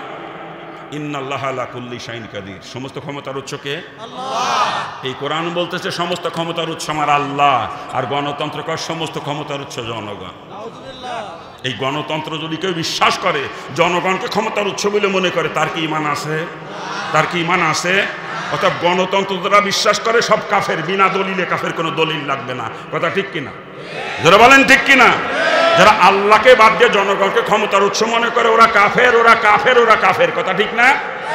যারা বলেন ঠিক কিনা? এই কোটি কোটি আলেমের দেশ সেই কুফরি গণতন্ত্র দিয়ে পরিচালিত হচ্ছে। এদেশের আলেম সমাজ আল্লাহ পাকের সামনে কি করে দাঁড়াবে কিয়ামত আমার বেরেনে ধরে না। ওলামায়ে কেরাম রাগ করেন না আমার উপরে, রাগ করেন, রাগ করার জন্য বলি না। আপনি একজন আলেম, আপনি একজন আলেম, আল্লাহ পাক আপনাকে ইলমে নববী দান করেছে, ইলমে নববী আপনাকে দান করেছে আল্লাহ পাক। আপনি একটু বিবেকের কাছে প্রশ্ন করেন, আমার কি করা দরকার ছিল, আমি কি করতেছি। একটু বিবেকের কাছে প্রশ্ন করেন, বিবেকের কাছে প্রশ্ন করেন, আপনি বুঝে যাবেন আপনি কি করতেছেন। আল্লাহ পাক আমাদের সকলকে বুঝদান করুন। আরে জোরে কর না আমিন, জোরে কর না আমিন। ওই চাকরি তোরে খাওয়ায় না রে বিয়াক্কেল, তোর রিজিকের জিম্মাদার আমার মাওলা। কি কথা ঠিক কিনা? চাকরি চলে যায় যাবে, তুই একজন আলেম, তোর ইমানি দায়িত্ব হক কথা বলা, কোরআন শোনার আলোকে। কথা ঠিক না? তোর ইমানি দায়িত্ব, তুই হক কথা বল, চাকরি চলে যায় যাক। আরে ওই মসজিদ কমিটির ইমাম কয় দেখা দেবে হক কথা বলার কারণে? কয় দেখা দেবে ইমাম? আজকে আমি হক কথা বলতেছি, আমার খেদায় দেবে দিক। কালকে আর একজন আলেম আসবে, সে হক কথা বলবে, তারে খেদায় দেবে দিক। পরশু আর একজন আলেম আসবে, সে কোরআন শোনার আলোকে হক কথা বলবে, তারে খেদাবে খেদাক। এইভাবে ইমাম খেদাইতে খেদাইতে ওই কমিটির গোষ্ঠী, নামাজ পড়ানোর লোক তো দূরের কথা, ওর বাপ মা মরে গেলে জানাজা পড়ার লোক তালাশ করে পাবে না। তখন দেখবি ওরা এসে তোর পা ধরবে, আবার ওরা এসে তোর পা ধরবে। আজকে তো তুই ওকে ভাও টেকবো, তুই তো আল্লাহর গোলাম না, তুই তো কমিটির গোলাম দেবি। আর কি তুই ইমামতি করো না গোলামতি করো? এই বিয়াক্কেল, তোর মানুষ ইমাম কয়, আমি কই তুই গোলামের বাচ্চা গোলাম। ইমামতি করার এখতিয়ার তোর নাই, তুই কমিটির গোলামি করো। আল্লাহর গোলামি যদি করতি, ওই কমিটি তোর গোলামি করত। ইমাম মানে হলো নেতা। ইমাম মানে কি? ইমাম মানে নেতা। ইমামের কথায় মসজিদের কমিটি কে? ওই কমিটির মধ্যে যদি চেয়ারম্যান থাকে, মেম্বার থাকে, প্রেসিডেন্ট থাকে, প্রধানমন্ত্রী থাকে, এসি থাকে, ডিসি থাকে, এসপি থাকে, যেই থাক না কেন, যত বড় নাপিতের বাচ্চা নাপিত হোক না কেন, ইমামের উপরে কথা বলার এখতিয়ার শরীয়ত কাউকে দেয় না। কি জোরে বলেন ঠিক কিনা? আরে ইমামের কথায় মুসল্লিরা উঠবে আর বসবে, যত বড় নাপিতের বাচ্চাই সে হোক না কেন। আর তুই আজকে ওদের কথা মতো ওঠো বসো। বিয়াক্কেল, তুই আলেম নামের কলঙ্ক, তোর জুতো দিয়ে ফিটেলে তো দুঃখ সারে না রে বিয়াক্কেল। এই সোজা হয় এখনো, তুই একজন আলেম। তুই যদি তোর জায়গায় ঠিক থাকতি, ওই কমিটি তোর গোলামি করত। তুই তোর জায়গায় ঠিক হ, তুই একজন আলেম, তুই গোলাম না, তুই ইমাম। আল্লাহ পাক আমাদের সকলকে বুঝদান করুন। খারাপ লাগতেছে নাকি? খারাপ লাগে বাজান? ও বাজান, ব্যবসা করতে নিষেধ করি না, চাকরি করতে নিষেধ করি না, কৃষিকাজ করতে নিষেধ করি না। ওগুলো করব, ওগুলো করা সুন্নাত, তাই করবো। কি বলেন? কৃষিকাজ করা কি সুন্নাতের আমলে নিতে কৃষিকাজ করব, ব্যবসা করা সুন্নাত, সুন্নাতের আমলে নিতে ব্যবসাও করব, চাকরি করা সুন্নাত, সুন্নাতের আমলে চাকরিও করব। কিন্তু একিন থাকবে কোথায়? একিন থাকবে কোথায়? আর আল্লাহর উপরে যারা একিন থাকবে, সে চাকরি চলে যাওয়ার ভয়তে হক কথা থেকে পিছিয়ে থাকতে পারে না। কথা ঠিক কিনা? জোরে বলেন ঠিক কিনা? আল্লাহ পাক সকলকে বুঝদান করুক। জোরে বলেন আমিন। প্রত্যেকের অন্তরে হাত লাগায় দেখেন, আমাদের অন্তরে বিশ্বাস এরকম কম বেশি সকলেরই আছে। আমার বউ তো মরিয়ে গিল, খালি সময় মতো অরিফত ডাক্তারে ফাইলাম বুঝলে বাসা। কি আছে না এরকম বিশ্বাস? আমার মেয়ের অবস্থা তো খারাপ হয়ে গিয়েছিল, সময় মতো বগুড়া মেডিকেল কলেজ হাসপাতালে নিলাম বুঝলেই রক্ষা। কি আছে না এরকম বিশ্বাস? আছে কি না? জোরে কা। হায়াতের মালিক কে? হায়াতের মালিক কে? আর কত মিথ্যে কথা কবে না। অন্তরের মধ্যে বসায় রাখছেন ডাক্তার, হায়াতের মালিক ডাক্তার, আর মুখে কন আল্লাহ। মুখে একটা অন্তর আর একটা, তারে কয় কি? এ মুখে একটা অন্তর আর একটা, তারে কয় কি? আমরা মুনাফিকের বাচ্চা মুনাফিক। মুখে কয় আল্লাহ হায়াতের মালিক, অন্তরের মধ্যে ডাক্তার। আল্লাহ হায়াতের মালিক এই কথা রেখে যদি আমার অন্তরে থাকতো, আমার বিবি অসুস্থ হোক আর সন্তান অসুস্থ হোক, আগে ওযু করে আল্লাহর কাছে দাঁড়াইতাম, 2 রাকাত নামাজ পড়ে হাত তুলতাম, মাবুদ আমার বিবি অসুস্থ, আমার সন্তান অসুস্থ, তুমি তাকে সুস্থ করে দাও। এরপরে ডাক্তারের কাছে যাইতাম। ডাক্তারের কাছে যাইতে শরীয়ত নিষেধ করে নাই, বরং শরীয়ত বলছে অসুস্থ হলে ডাক্তারের শরণাপন্ন হওয়া সুন্নাত, অসুস্থ হলে ওষুধ খাওয়া সুন্নাত। কথা ঠিক না? ডাক্তারও দেখাবো, ঔষধও খাবো, কিন্তু একিন থাকবে কোথায়? একিন থাকবে কোথায়? আর যার একিন আল্লাহর উপরে, সে আগে আল্লাহর কাছে দৌড়ায়। আর যার একিন ডাক্তারের উপরে, এই বদমাইশ আগে ডাক্তারের কাছে দৌড়ায়। আমরা আগে কোন জায়গা দৌড়াই? এই আগে কোন জায়গা দৌড়াই আমরা? তা মুখে যে করলাম আল্লাহ হায়াতের মালিক, অন্তরে তো নেই, মুখে কই আমরা মুনাফিক। মুনাফিক। আল্লাহ পাক আমাদেরকে হেফাজত করুন। আরে জোরে কান না আমিন।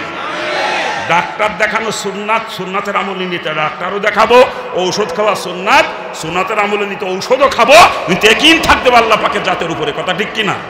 আরে ডাক্তার বা ঔষধে যদি সুস্থ করার ক্ষমতাই থাকতো, একই রোগের রুগী দুইজন, একই ডাক্তারের চিকিৎসা নিচ্ছে, একই ওষুধের নাম লিখছে প্রেসক্রিপশানে, ওই ওষুধ খাওয়ার পর একজন সুস্থ হয়ে গেল, আবার ওই ওষুধ খাওয়ার পর একজন মারা গেল। এখানে ডাক্তার বা ওষুধের ক্ষমতা থাকলে দুইজনই সুস্থ হবে, আর না হলে দুইজনই মারা যাবে, কথা ঠিক না? ক্ষমতা কার? ক্ষমতা কার? আল্লাহ পাক সকলকে বুঝদান করেছে। আরে জোরে কান না আমি, জোরে কান না আমি। অসুস্থ হইলে কেউ নাম ফরজ নামাজেরও খেয়াল থাকে না, নফল 2 রাকাত পড়ে আল্লাহর কাছে সাহায্য চাবে, হে কথা তো দূরে থাক, ফরজ নামাজেরও খোঁজ থাকে না। এই অ্যাম্বুলেন্স আনে, তাড়াতাড়ি ডাক্তারের কাছে, তাড়াতাড়ি হাসপাতালে চল। ওই দিন ফরজ নামাজও ছুটে যায় কত লোকে, ঠিক না? আরে বিয়াক্কেল, ওই ডাক্তারের তোরে বাসায়, এই ওষুধে তোরে বাসায় রে বিয়াক্কেল। এই যে গাড়িগুলা রেখি আমাদের অন্তরের মধ্যে, এগুলো বড় শিরিক বাজান, বড় শিরিক। খারাপ লাগতেছে মনে হয় নাকি? আমি তো বলছি রোগের ট্রিটমেন্ট করব, বলছি না আগে? আগে ইমানি রোগের ট্রিটমেন্ট করতেছি, কারণ ইমান ছাড়া আমলের কোনো দামই নাই। ইমান ছাড়া আমলের কোনো দামই নাই। দিন আগে ইমানি রোগের ট্রিটমেন্ট করতেছি, এরপর আমলের রোগের ট্রিটমেন্ট হবে ইনশাআল্লাহ।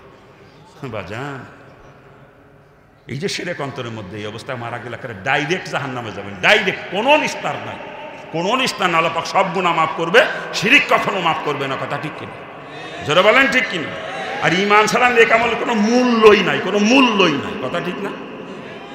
ইমান একটা সংখ্যা, সে যত সব থেকে ছোট সংখ্যায় ধরেন এক, এক, কিন্তু একের পরে 0 লাগাইলে কত হয়?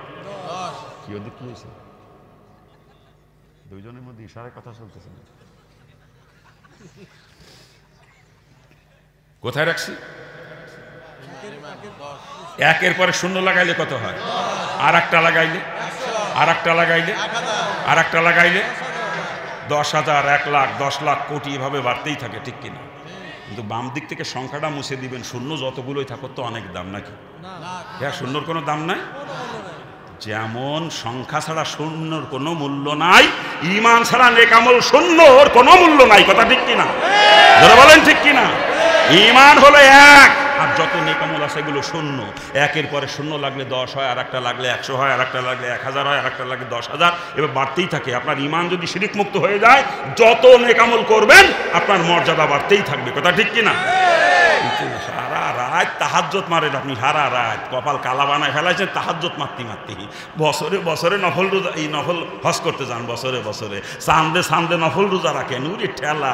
আর দান করার কথা কলি 2 হাত উজাড় করে সদকা করেন, কিন্তু আপনার ইমানের মধ্যে শিরক বড়া, কোনো মূল্য নাই, ওই আমলের কোনো মূল্য নাই। আর আপনার ইমান যদি শিরিক মুক্ত হয়, আপনার তাহাজ্জুদ লাগবে না জান্নাতে যাওয়ার জন্যে, আপনার নফল হজ লাগবে না, নফল রোজা লাগবে না, নফল সদকা লাগবে না। শিরিক মুক্ত ইমান তৈরি করেন, ফরজের উপরে অটল থাকবেন, আপনি জান্নাতে। কি কথা বলেন ঠিক কিনা? জোরে বলেন ঠিক কিনা? এই যে ছোট ছোট বাচ্চারা নুরানি মাদ্রাসায় পড়ে, এখন হাদিস পড়ে, 1 নাম্বার হাদিস শরীফ শুনছেন?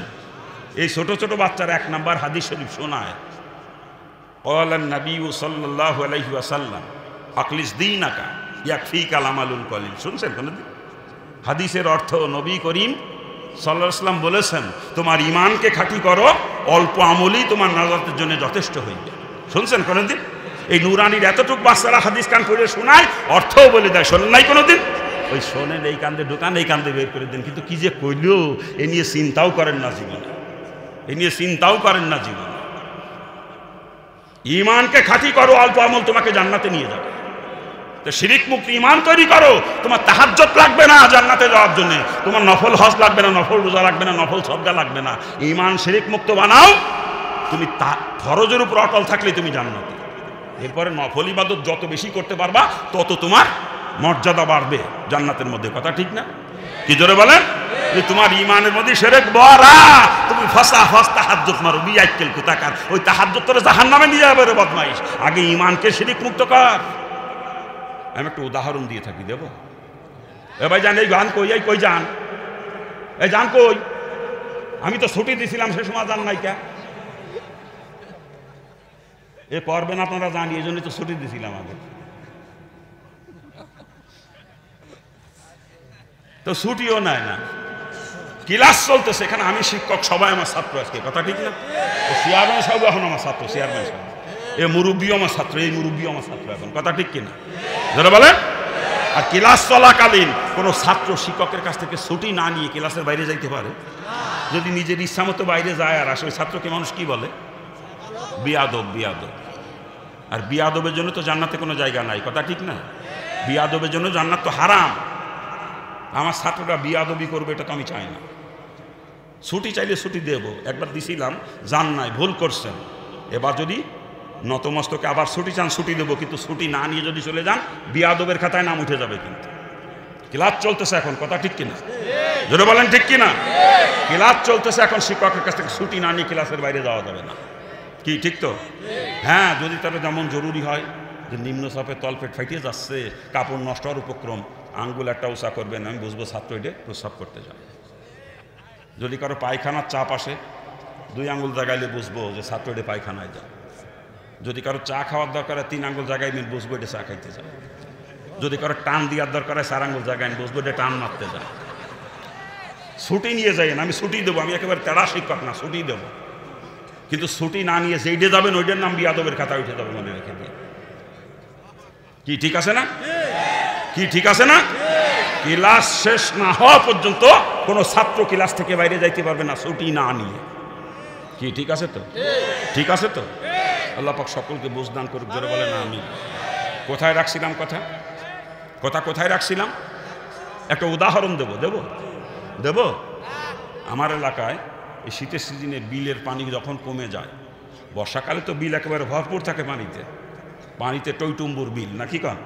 কিন্তু যখন শীতকাল আসে আস্তে আস্তে বিলের পানি কমতে কমতে যখন অল্প পানি হয়, তখন কিছু লোক আছে, ওরা প্রতিদিন সকালে ঘুম থেকে উঠে চলে যায় বিলে মাছ ধরতে। সারা দিন বিলের পানিতে, ওই হাঁটু পানিতে বা তার নিচে পানি এরা আতায় মাছ ধরে। কি? টাকি মাছ, শৈল মাছ, কই মাছ, শিং মাছ, মাগুর মাছ, পুঁটি মাছ, ট্যাংরা মাছ, এইগুলো। মেনি মাছ, আপনাদের দেশে কি মাছ কয় জানি না, মেনি মাছ কয় বা ভেদা মাছ কয়,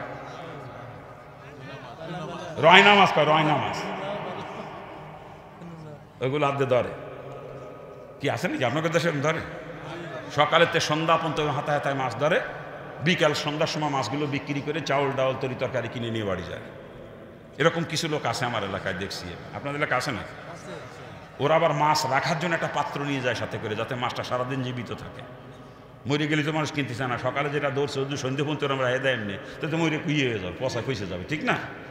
এমন একটা পাত্র নিয়ে যায় যেটার ভিতরে মাছ রাখলে মাছ মরে না।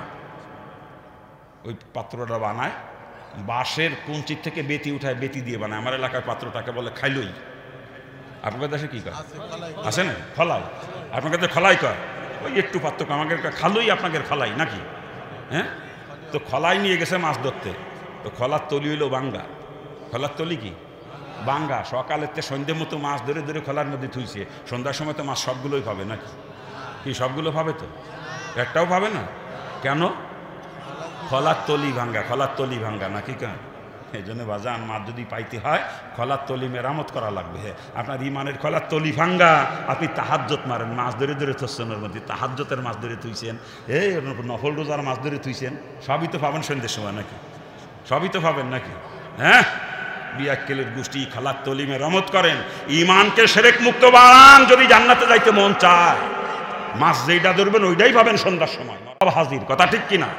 আর না, ইমানের খালের তলি যদি ফুটো থাকে, খলার তলি ফুটো থাকে, ওই তাহাজ্জত মারবেন সারা জিন্দেগি, মৃত্যুর সময় কিচ্ছু পাবেন না, তলার থলি দিয়ে সব বেরিয়ে গেছে তলি দিয়ে।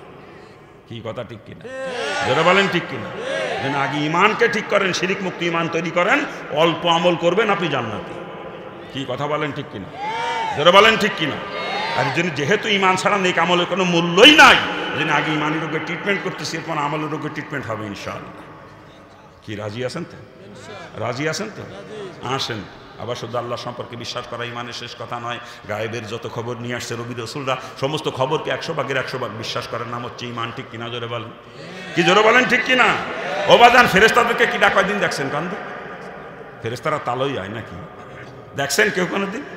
হ্যাঁ, ফেরেশতারাও গায়েবে বাজান। কবরে তো ফিরাই যান আর আসেন আপনারা নাকি? কি কবরেও যান নাই কেউ কোনোদিন? তাহলে কবরও গায়েবে নাকি? সব গায়েবে। হাসরের ময়দানে তো ফুটবল খেলতে ফিরাই মাঝে মাঝে চলে যান নাকি? কি একদিনও যান নাই ফুটবল খেলতে? জায়গা হয়তো ফুটবল খেলার মাঠ নাকি? কান হ্যাঁ, সব গায়েবে, সব গায়েবে।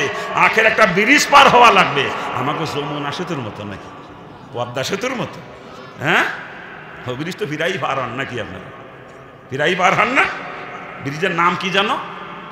পুলসিরাত। পুলসিরাত, চুলের থেকেও চিকন, হীরার থেকেও ধার।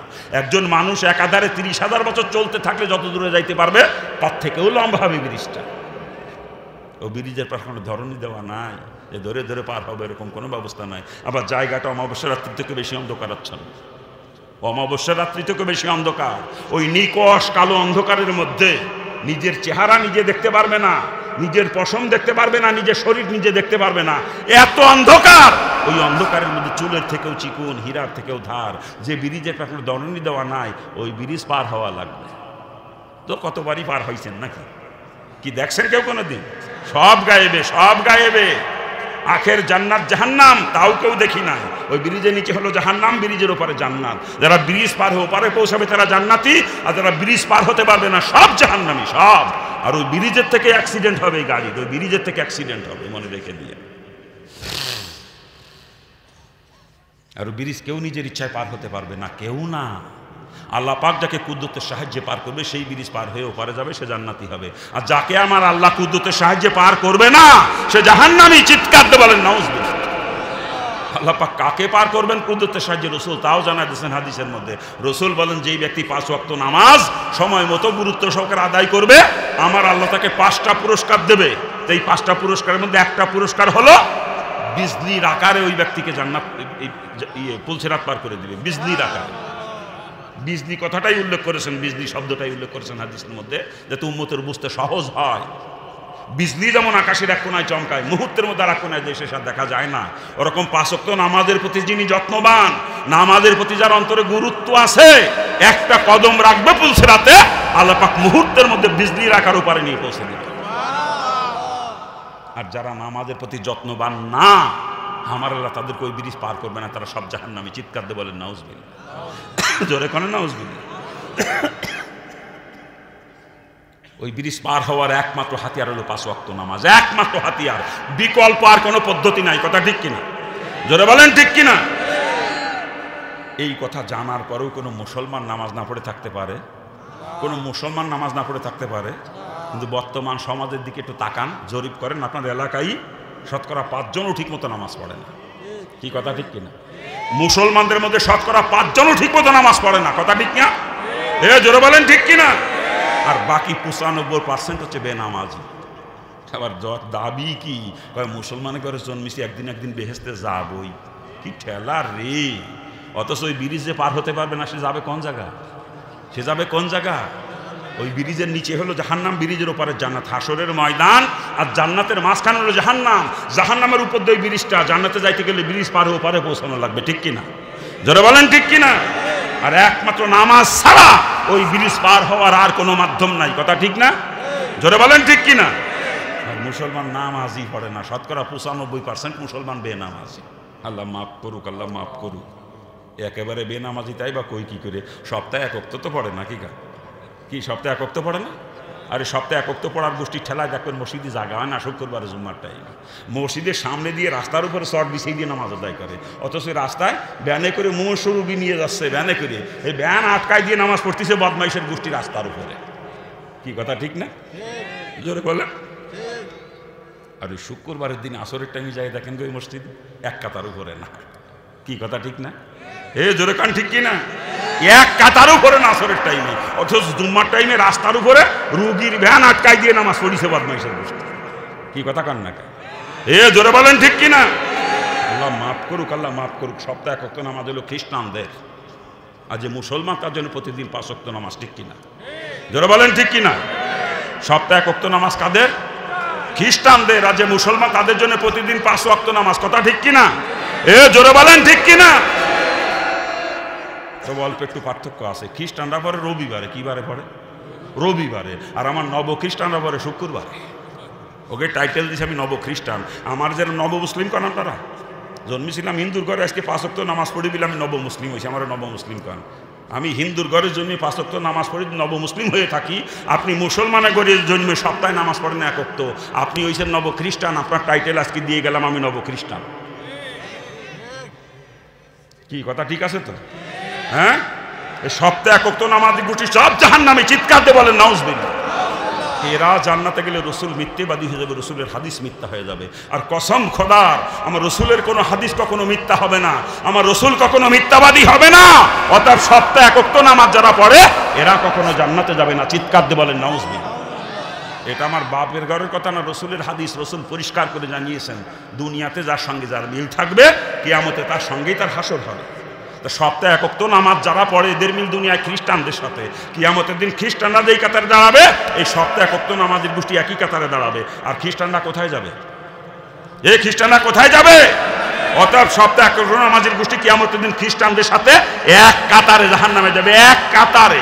এটা রসুলের হাদিস, আমার বাপের ঘরের কথা না। আমরা কি খ্রিস্টান না মুসলমান? আমরা খ্রিস্টান না মুসলমান? নামাজ কি সপ্তাহে এক ওয়াক্ত পড়বো না প্রতিদিন 5 ওয়াক্ত পড়বো? কোনটা? নামাজ সপ্তাহে এক ওয়াক্ত পড়বো না প্রতিদিন 5 ওয়াক্ত পড়বো? কোনটা? এতদিন ঠিক মতো পড়ি নাই, ভুল করছি, আল্লাহর কাছে তওবা করতে হবে। রাজি আছেন?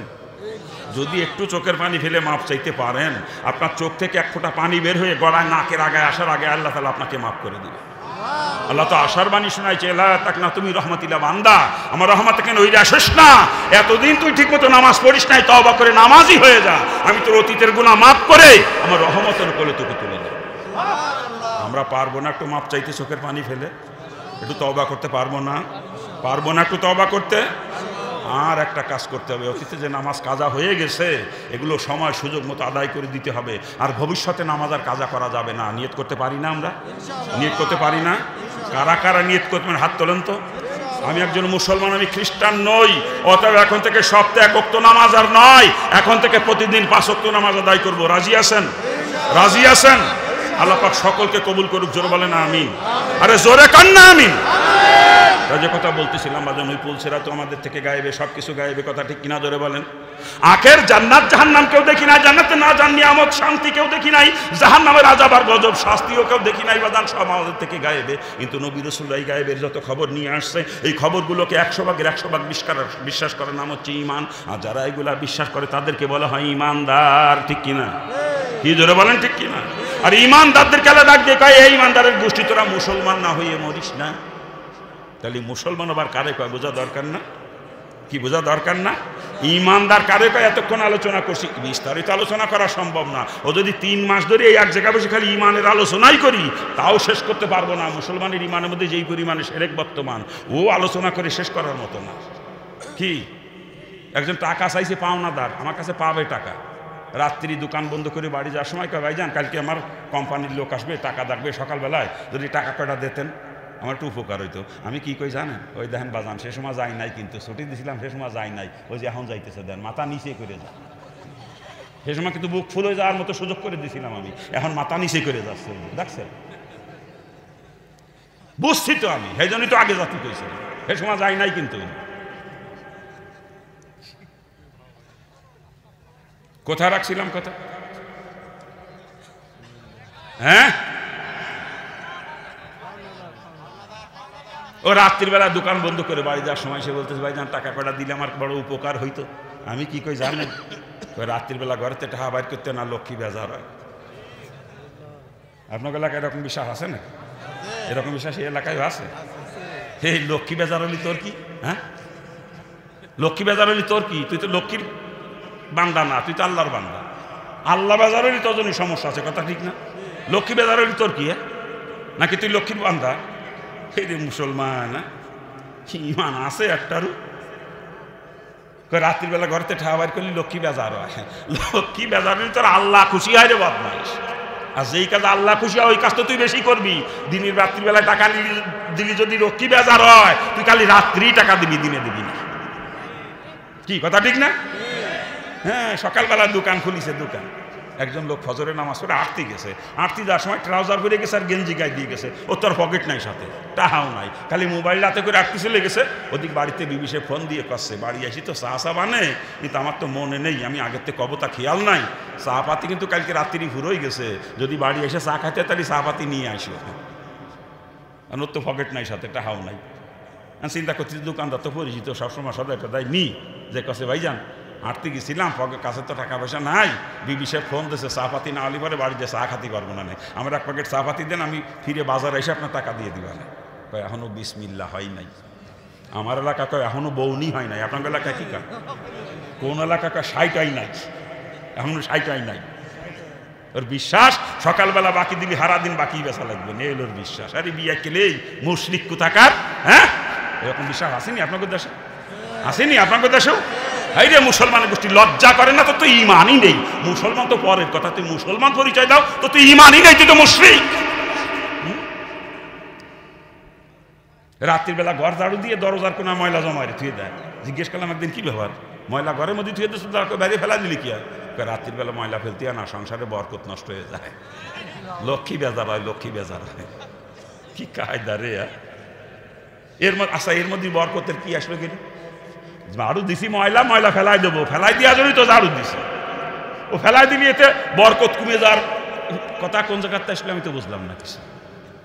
এইগুলো বিশ্বাস করে মুসলমানরা। মুসলমানের অন্তরে শিরক ভরা, ইমানদার একটাও খুঁজে পাইনি, সব মুশরিক, সব ওই জুব্বালা, এখন তো দাড়ি জুব্বাদের রাস্তা পরিষ্কার করতে করতে যায়, এই বদমাইশির ইমানের অন্তরের মধ্যে শিরক ভরা।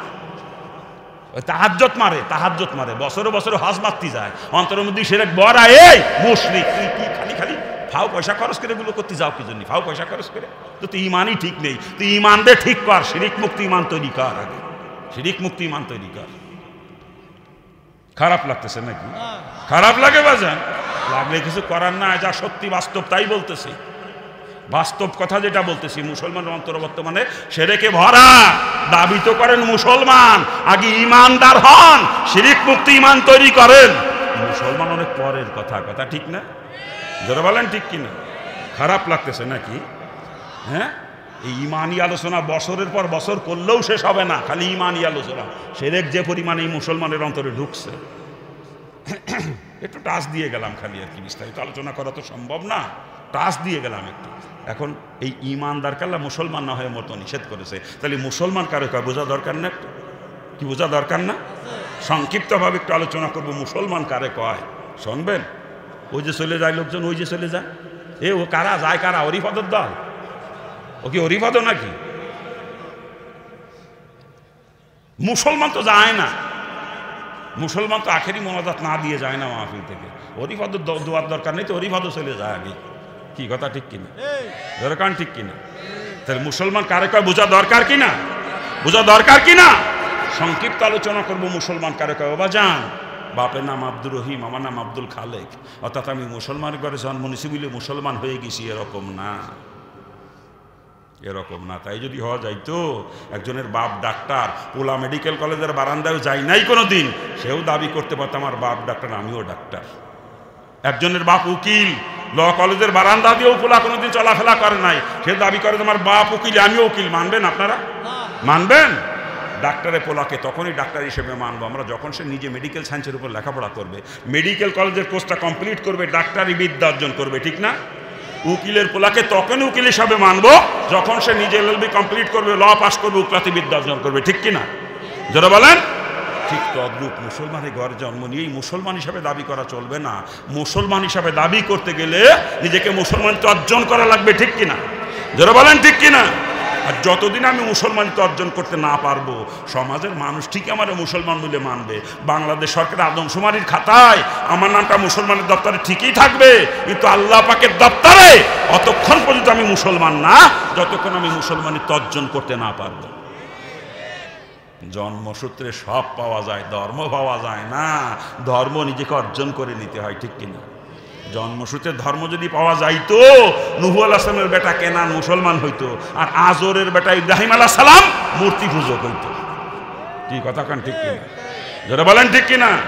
জন্মসূত্রে ধর্ম পাওয়া যায় না, ধর্ম নিজেকে অর্জন করে নিতে হয়, কথা ঠিক কিনা? ওই জন্য মুসলমানের ঘরে জন্ম নিয়েই মুসলমান হওয়া যায় না। আবার গরু খাই জন্মের খাওয়া, এই কারণে মুসলমান হয়ে গেছি তাও না। আরে গরু খাইলে যদি মুসলমান হওয়া যায় তো শকুন তো সব থেকে বড় মুসলমান।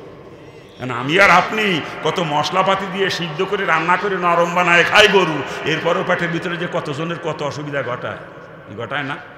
কারো অ্যালার্জির সাথে, কারো বার প্রেশারে ধাক্কা মারে, কারোর গ্যাস বাড়ে, কারোর আমসাতে, কারোর কষা হয় নাকি কান? কি হয় না? তা সিদ্ধ করে নরম বানায় রান্না করে খায়, তারপরেও এত সমস্যা ঘটায় গরুতি।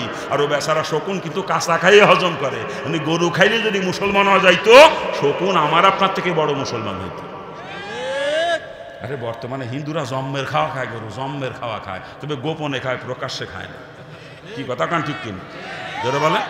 ওই কুরবানি আসার 8-10 দিন আগেই বন্ধু বান্ধবের দাওয়াত দেয়, বন্ধু বান্ধবের এই কুরবানির দিন তোকে বাড়ি জামানে, কিন্তু তবে রাত একটু গভীরই জামানে, যাতে কেউ না দেখে। কুরবানির দিন আপনার একজন মুসলমান বন্ধু আপনার বাড়িতে আইছে, তারে কুরবানি গোস্ত দিয়ে খানা দিয়েছেন, আপনি প্রথমে 2 টুকরো গোস্ত দিয়েছেন, ফির আর 1 টুকরা দিতে যেমন বললো আর দিস না আর ভাবতেছি না। কিন্তু যে হিন্দু বন্ধু আইসে কুরবানির দিন, ওরে দিয়ে দেখেন 2 কেজি সেটে দেয় একা। কি কথা ঠিক কিনা? জম্মের খাওয়া খায়, জম্মের খাওয়া খায়। তা গরু খাইলে যদি মুসলমান হওয়া যাবে, তাহলে ওগুলো সবই মুসলমান। কি কথা কন না? আবার সেনুর মাথা কাটছি এই জন্য আমি মুসলমান হয়ে গেছি, এরকমও না। সেনুর মাথা কাটা বোঝেন আপনারা? বোঝেন সেনুর মাথা কাটা? আরবিতে বলে সুন্নতে খতনা, বাংলায় কয় মুসলমানি। আপনাদের দেশে কি কয়? কি কয়? মুসলমানই কয়। আমার এলাকায় মুসলমানই কয়। কিন্তু একদিন এক পুকুর ঘাটে দেখি 3 মহিলা বসে এরকম কওয়াবুলা করতেছে, অমুকের ফুলা সেনুর মাথা কাটছে, অমুকের ফুলা সেনুর মাথা কাটছে, এরকম কওয়াবুলা করতেছে মহিলারা পুকুর ঘাটে। শুনে আমার কাছে খুব ভালো লাগছিল কথাটা, এই জন্য আমি কই মাঝে মাঝে। বর্তমান ডাক্তাররা পরীক্ষা নিরীক্ষা করে বের করছে, পুরুষের শরীরে বর্তমানে এমন কিছু রোগের সৃষ্টি হচ্ছে যেই রোগগুলোর একমাত্র ট্রিটমেন্ট হলো খতনা, বিকল্প আর কোনো চিকিৎসা নেই। এই জন্য বর্তমান ডাক্তারের পরামর্শ মোতাবেক অনেক হিন্দু বৌদ্ধ খ্রিস্টানরা খতনা করাইতেছে রোগের থেকে মুক্তি পাওয়ার জন্য, ঠিক না? তা খতনা করাইলে যদি মুসলমান হবে, ওগুলো সবই মুসলমান। কি কথা কন না কে? জোরে বলে। এই জন্য বাজান, মুসলমানের ঘরে জন্ম নিয়েই মুসলমান হওয়া যায় না, গরু খাইলেই মুসলমান হওয়া যায় না, খতনা করাইলেই মুসলমান হওয়া যায় না। মুসলমানের সাইজ একটু আলাদা। তাহলে মুসলমান কারে কয় বোঝা দরকার কিনা? একেবারে সিম্পল একটা কথা, ইল্লাল্লাযিনা আমানু ওয়া আমিলুস সলিহাত। এই 2টা গুণ যার মধ্যে আছে, যার ঈমান আছে, নেক আমল করে, সেই হচ্ছে মুসলমান। কি কথা কান ঠিক কিনা? কথা কান ঠিক কিনা? যার ঈমান আছে, নেক আমল করে, সেই হচ্ছে মুসলমান। আর এরাই শুধু জান্নাতে যাবে, আর কেউ না, আর কেউ না।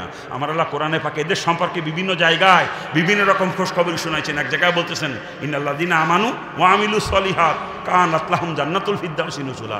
আর এক জায়গায় বলতেছেন জান্নাতুন তাজরি মিন তাহতিহাল আনহার। অর্থাৎ এই 2টা গুণ যাদের মধ্যে আছে, এরাই শুধু জান্নাতে যাবে, আর কেউ না। কথা ঠিক কিনা? জোরে বলেন ঠিক কিনা? আর এরাই হলো মুসলমান, এই 2টা গুণ যার মধ্যে আছে, ঈমান আর নেক আমল। ঈমান কারে কয় একটু আলোচনা করে আসছি, টাচ দিয়ে আসছি। নেক আমল কারে কয় একটু বোঝা দরকার কিনা বলেন? সংক্ষেপে বলবো, রাজি আছেন? ও ভাই যান, কই যান আপনারা? যান কই? এই যান কই? কোন কায়দার মুসলমান রে?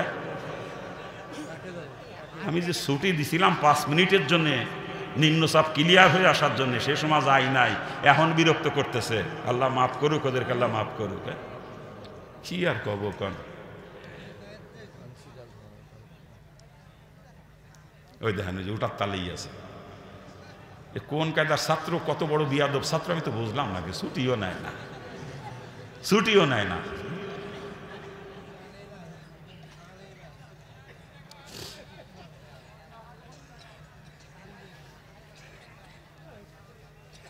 আলোচনা করবো না বাদ দেবো? কি আলোচনা করবো না বাদ দেবো? অবাজান, ঈমান কাকে বলে কিছুটা বুঝতে দেওয়ার চেষ্টা করছি। এখন নেক আমল কাকে বলে? নেক আমল 2টা গুণ যার মধ্যে আছে, সেই হচ্ছে মুসলমান। আর এরাই যাবে জান্নাতে, আর কেউ না। তাহলে 2টা গুণ সম্পর্কে জানা দরকার না? আমার মুসলমান হতে গেলে 2টা গুণ জানা দরকার না? ঈমান কাকে বলে কিছুটা আলোচনা করছি, নেক আমল কাকে বলে সংক্ষিপ্ত আলোচনা করব। রাজি আছেন তো? রাজি আছেন তো? আসেন। ওবাজান, আমরা মনে করি নামাজ পড়া, রোজা রাখা, হজ করা, যাকাত দেওয়া, দান সাদকা করা, কোরআন তেলাওয়াত করা, জিকির আজগার করা, এরকম কিছু কাজ নেক আমল, আমাদের এই ধারণা আছে, ঠিক না? কিন্তু শুধু এইগুলাই নেক আমল নয়। এগুলা তো নেক আমল, অবশ্যই কোনো সন্দেহ নাই। শুধু এইগুলাই নেক আমল নয়। একজন মুসলমান তার হায়াতে শুরু থেকে নিয়ে মৌতের আগ মুহূর্ত পর্যন্ত যা কিছু করবে দুনিয়াতে, সবই তার নেক আমল হবে, যদি সেটা রাসূলের তরিকায় হয়। এক কথায়, রসুলের তরিকায় কাজ করার নামই হচ্ছে নেক আমল। যেই কাজের মধ্যে রসুলের তরিকা, সেটা রসুলের তরিকায় করলে নেক আমল হবে। আবার ওই কাজটা যদি কখনো রসুলের তরিকার খেলাফ হয়ে যায়, ওটাই কিন্তু আল্লাহ পাকে নাফরমানি হবে। বুঝতেছেন কথা? যেমন উদাহরণ, নামাজ রসুলের তরিকায় হলে নেক আমল হবে, আর রসুলের তরিকার খেলাফ হলে আল্লাহ পাকে নাফরমানি হবে, ঠিক কিনা? রোজা রসুলের তরিকায় হলে নেক আমল হবে, রসুলের তরিকার খেলাফ হলে রোজা নাফরমানি হবে, ঠিক কিনা? ওদিকে পায়খানা প্রস্রাব রসুলের তরিকায় হলে নেক আমল হবে, রসুলের তরিকার খেলাফ হলে নাফরমানি হবে। খানা খাওয়া রসুলের তরিকায় হলে নেক আমল হবে, রসুলের তরিকার খেলাফ হলে নাফরমানি হবে। এমনকি থুতু ফেলাটাও রসুলের তরিকায় হলে নেক আমল হবে, আর রসুলের তরিকার খেলাফ হলে থুতু ফেলাও নাফরমানি হবে, ঠিক কিনা? জোরে বলেন ঠিক কিনা? আর ইবাদত নেক আমলের পরিণতি জান্নাত, নাফরমানির পরিণতি জাহান্নাম। আল্লাহ পাক কোরআনে পাকে পরিষ্কার করে জানিয়ে দিয়েছেন, ফামাজ্জামাল মিসকালা যারাতিন খায়রা ইয়ারা, যারা পরিমাণে নেক আমল যদি করো বান্দারে, ওই নেক আমলের বদলা অবশ্যই তোমাকে দেওয়া হবে, কখনো তুমি তার থেকে বঞ্চিত হবে না। চিৎকার দিয়ে বলেন সুবহানাল্লাহ। ফামাজ্জামাল মিসকালা যারাতিন শাররা ইয়ারা, আর যারা পরিমাণে নাফরমানি করো বান্দা, ওই নাফরমানির শাস্তি অবশ্যই তোমাকে ভোগ করা লাগবে, তুমি কখনো তার থেকে নিষ্কৃতি পাইবা না। চিৎকার দিয়ে বলেন নাউজুবিল্লাহ। এজন্য বাজান জিন্দেগির কোনো একটা কাজ আমার নাফরমানি না হয়ে যায়, সেদিকে সদা সতর্ক দৃষ্টি রাখতে হবে। দুনিয়াতে যা কিছু করবো সব কিছু নেক আমল হওয়া লাগবে, যেটাকে নেক আমল বানায়া করতে পারবো সেইটার বদলা অবশ্যই পাবো। আর যদি কোনোটা রসুলের তরিকার খেলাপ হয়ে যায়, নাফরমানি হয়ে যায়, ওর শাস্তি কিন্তু অবশ্যই ভোগ করা লাগবে। ঠিক কিনা জোরে বলেন? তাতে যত ছোটই হোক না কেন, যাত্রা পরিমাণ, আল্লাহ পাক বলছে যাত্রা পরিমাণে। যাত্রা কারে পাইছেন? কাপড় ধুইছেন, ধোয়ার পরে ভালো করে নিংড়েছেন, একটা আচ্ছা মতো গা শক্তি দিয়ে নিংড়েছেন, এরপরে কাপড়টা ধরে ঝাড়ি দিবেন, কণা উঠবে, পানির কণা উঠবে না? উঠবে না? ওই যে কণাগুলো উঠতেছে ওইটা হলো এক একটা জাররা, ওইটা এক একটা জাররা। এতটুকু পরিমাণে যদি নাফরমানি করেন বাজান, ওর শাস্তি অবশ্যই ভোগ করা লাগবে। থুতু ফেলবো, থুতু ফেলাটাও নেকামল বানায় ফেলা লাগবে, আর নেকামল বানায় ফেলতে গেলে রসুলের তরিকায় ফেলা লাগবে। কথা ঠিক কিনা জোরে বলেন? জোরে বলেন ঠিক কিনা? আর এমন কোনো সেক্টর একজন মানুষের জিন্দগিতে নাই যেই সেক্টরের মধ্যে আমার রসুলের তরিকা নাই। কথা ঠিক কিনা জোরে বলেন? কি জোরে বলেন ঠিক কিনা? কি থুতু ফেলার মধ্যে কি রসুলের তরিকা আছে? কি কান আছে? মাথার চুল কাটা ছাটার মধ্যে, গোপদাড়ি কাটা ছাটার মধ্যে আছে, দাঁত মাজার মধ্যে, কান পরিষ্কার করার মধ্যে, বগলের পশম নাভি নিচে পশম পরিষ্কার করার মধ্যে, সব জায়গায় আছে। পোশাক পরিচ্ছদের মধ্যে এমন কোনো সেক্টর মানুষের জিন্দগিতে নাই যেই সেক্টরে রসুলের তরিকা নাই। কথা ঠিক কিনা? কি জোরে বলেন? আচ্ছা, খানা খাওয়ার মধ্যে কি আছে রসুলের তরিকা? পায়খানা প্রস্রাবের মধ্যে, ঘুমের মধ্যে, বিবাহ শাদীর মধ্যে, স্ত্রীর সঙ্গে মিলামিশার মধ্যে, সন্তান লালন পালনের মধ্যে, আত্মীয়দের সঙ্গে আচরণের মধ্যে, প্রতিবেশীর সঙ্গে আচরণের মধ্যে, বিধর্মীদের সঙ্গে আচরণের মধ্যে এমন কোনো সেক্টর মানুষের জিন্দগিতে নাই যেই সেক্টরে রসুলের তরিকা নাই। কথা ঠিক কিনা? আপনারা বলেন, ব্যবসার মধ্যে কি রসুলের তরিকা আছে? চাকরির মধ্যে, কৃষিকাজের মধ্যে, সব জায়গায় আছে, সব জায়গায় আছে। রাজনীতির মধ্যে মনে হয় নাই। কি রাজনীতির মধ্যেও আছে? রাজনীতির মধ্যে রসুলের তরিকা আছে? কয় কি তাহলে রসুল রাজনীতিও করেছেন? রাজনীতিও করেছেন রসুল? রসুল শুধু রাজনীতি করেছেন তা না, রসুল রাষ্ট্রপ্রধানও ছিলেন। ঠিক কিনা? শুধু রসুল একা নন, রসুলের সব থেকে কাছের চারজন মানুষ, হযরত আবু বকর, ওমর, ওসমান, আলী রাদিয়াল্লাহু আনহুমা, চারজনই রাষ্ট্রপ্রধান ছিলেন। ঠিক কিনা? তাহলে রাজনীতি রসুলও করেছেন, সাহাবায়ে কেরামও করেছেন। ঠিক না? দুঃখ, আমাদের দেশে কত নাম করা আলেম, মুফতি সাহেব, মুহাদ্দিস সাহেব, এরাও বুক ফুলে ফুলোকে আমরা রাজনীতি পছন্দ করি না, কয় না? কত মোবাল্লিগের গোষ্ঠী কয় আমরা রাজনীতি পছন্দ করি না। দুঃখ লাগে, বাংলাদেশের কত পীর সাহেব আমরা তাদেরকে হক্কানি পীর বলে মনে করি, এই বদমাইশের গোষ্ঠীও বুক ফুলে ফুলে কয় আমরা রাজনীতি পছন্দ করি না। আপনারাই বলেন, রসুল জীবদ্দশায় যত কাজ করছে সব কাজ আমাদের পক্ষে করা সম্ভব না, আমরা পারবো না করতে। তাই বলে আমাদের ঈমান চলে যাবে না। রসুল আপনার একটা কাজকে যখনই অপছন্দ করবো, সাথে সাথে সে বেঈমান হয়ে যাবে, কাফের হয়ে যাবে। কি কথা ঠিক কিনা? যারা বলেন ঠিক কিনা? একজন মুসলমান সারা জীবন টুপি কোনোদিন মাথায় দেয় নাই, এই জন্যই তার ঈমান চলে যাবে না। কিন্তু যদি মানে টুপি পছন্দ করি না, সাথে সাথে তার ঈমান চলে যাবে, সাথে সাথে। একজন মুসলমান সারা জীবন জুব্বা কোনোদিন গায়ে দেয় নাই, এই জন্যই তার ঈমান চলে যাবে না। যদি বলে আমি জুব্বা পছন্দ করি না, ও সাথে সাথে বেঈমান হয়ে যাবে, সাথে সাথে। একজন মুসলমান সারা জীবন দাড়ি কোনোদিন রাখে নাই, এতে গুনাহগার হলে ঈমান চলে যাবে না। যদি বলে আমি দাড়ি পছন্দ করি না, ওটা বিনা দলিলে কাফের, কোনো দলিল লাগবে না এখানে। কথা ঠিক কিনা? যারা বলেন ঠিক কিনা? ঠিক তদ্রূপ কোনো মুসলমান কোনো কারণে রাজনীতি করে নাই বা করতে পারে নাই, এতে গুনাহগার হলে ঈমান চলে যাবে না। যদি বলে আমি রাজনীতি পছন্দ করি না, ও বিনা দলিলে কাফের, তাতে যত বড় মুফতি হোক আর মুহাদ্দিস হোক আর মুবাল্লিগ হোক, আর যদি কোনো পীর সাহেব হয়, এই ওই বদমাইশ আবার পীর হয়েছে কেমনে রে? ও তো কাফের। আমার রসুলের কাজ যে অপছন্দ করে, এই বদমাইশ আবার পীর হয় কেমনে? বুঝে দিয়ে জানা হয়। আসলে কি রাজনীতি রসুল করে নাই? রাজনীতি রসুল করে নাই? বিআইকে তুই করতে পারিস আর না পারিস, রসুলের কোনো কাজকে অপছন্দ করা যাবে না। রসুলের আপনা একটা কাজকে অপছন্দ করলে সাথে সাথে তোর ঈমান চলে যাবে, তুই কাফের হয়ে যাবি। কথা ঠিক কিনা? জোরে বলেন ঠিক কিনা? কি সুন্দর কয় আমরা রাজনীতি পছন্দ করি না, বিআইকেলের গোষ্ঠী রসুলের কাজ অপছন্দ করে, এই বদমাইশ আবার তাই মুখ ফুলইয়ে কয় বিআইকেল। প্রত্যেকটা মুসলমানের জন্য রাজনীতি করা ফরজ। ইসলামী শাসন ব্যবস্থা কায়েমের চেষ্টা করা কি? এটা ফরজে কিফায়া না যে কিছু লোকে করলে হয়ে যাবে, এটা ফরজে আইন। প্রত্যেকটা প্রত্যেকটা মুসলমানের জন্য তার নিজ দেশে ইসলামী শাসন ব্যবস্থা কায়েমের চেষ্টা করা ফরজ। কথা ঠিক কিনা? যারা বলেন ঠিক কিনা? আপনি যে দেশেই বসবাস করেন, আমেরিকা হতে পারে, অস্ট্রেলিয়া হতে পারে, কানাডা হতে পারে, চীন, Russia, France, Japan, Nepal, Bhutan, Bharat, Pakistan, Bangladesh, যে দেশে আপনি বসবাস করেন না কেন, ওই দেশে আর কোনো মুসলমান নাই। আপনি একা মুসলমান ওই দেশে, আপনি একা, আর কোনো মুসলমানও নাই সে দেশে। আপনি একা হইলেও আপনার মৃত্যুর আগ মুহূর্ত পর্যন্ত আপনার দেশে ইসলামী শাসন ব্যবস্থা কায়েমের চেষ্টা করে যাওয়া আপনার জন্য ফরজ। একা হইলেও, আর কোনো মুসলমান না থাকলেও আপনার একার জন্যই চেষ্টা করা ফরজ। আর ইসলামী শাসন ব্যবস্থা কায়েমের চেষ্টা করা ফরজ হয়ে থাকে, ইসলামী রাজনীতি করাও প্রত্যেকটা মুসলমানের ফরজ। কথা ঠিক কিনা? জোরে বলেন ঠিক কিনা? আর কি সুন্দর করে আমরা রাজনীতি পছন্দ করি না। বিআইকেল কোথাকারে, তুই তো কাফেরের বাচ্চা, কাফের বিআইকেল। হ্যাঁ, আমার রসুল যেই কাজ করছে সেই কাজ তুই অপছন্দ করো। আল্লাহ পাক সকলকে বুঝ দিয়ে দিন। তার রাজনীতি রসুল করলেন, সাহাবা ইকরাম করলেন, সরমনার পিসাবের এত দোষ কে? সরমনার পিসাব আগে ভালো ছিল, এখন গদির লোভ হইছে। আল্লাহ মাফ করুক, আল্লাহ মাফ করুক। বাংলাদেশে সঠিক পথে থাকলে চরমনার পিসাব এখনো আছে। কি কথা গান ঠিক কিনা? রসুলের যে 4টা মিশন ছিল, দাওয়াত, তালিম, তাজকিয়া, জিহাদ, এই 4টা চরমনার পিসাবের ভিতরে পরিপূর্ণ পাওয়া যায়। আর সব জায়গায় 2টি আছে, 3টি আছে, 1টা আছে, 4টি একমাত্র চরমনার পিসাবের ভিতরে পরিপূর্ণ পাওয়া যায় 4টা। যেমন দাওয়াতের ময়দানে মেহনত করে, তেমন তালিমের যে ব্যবস্থা মানুষের, মাসিক ইস্তেমা, সব গুজারি, হালকায় জিকির, তেমন তাজকিয়ার মেহনত, জিকির আজগার, তেমন জিহাদের ময়দানে যত অন্যায়ের প্রতিবাদ চরমনার পিসাবই করে। কথা ঠিক না? দেওয়ানবাগের বিরুদ্ধে আন্দোলন চরমনার পিসাব তার মুরিদদেরকে নিয়ে করছিল, 8 জন শাহাদাত বরণ করছিল। কি কথা কন না? ঢাকা মালিবাগ যে শহীদি মসজিদ, যেটা ওই মসজিদের জায়গা বিএনপির এক মন্ত্রী দখল করে নিয়ে সেখানে মার্কেট বানাতে চাইছিল। বিএনপির এক মন্ত্রী ওই মসজিদ রক্ষা করতে যায়, সেখানে 6 জন শাহাদাত বরণ করে, তাদের নামের উপরে শহীদি মসজিদ হয়েছে। এই চরমনার পিসাব তার মুরিদদেরকে নিয়ে আন্দোলন করে ঠেকাইছে মসজিদ। এইভাবে যত অন্যায় চলতেছে বাংলাদেশে, 1 নম্বরে রুখে দাঁড়ায় চরমনার পিসাব আর তার মুরিদরা। কথা ঠিক কিনা?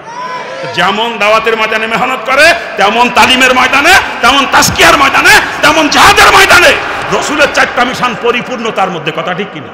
যারা বলেন ঠিক কিনা?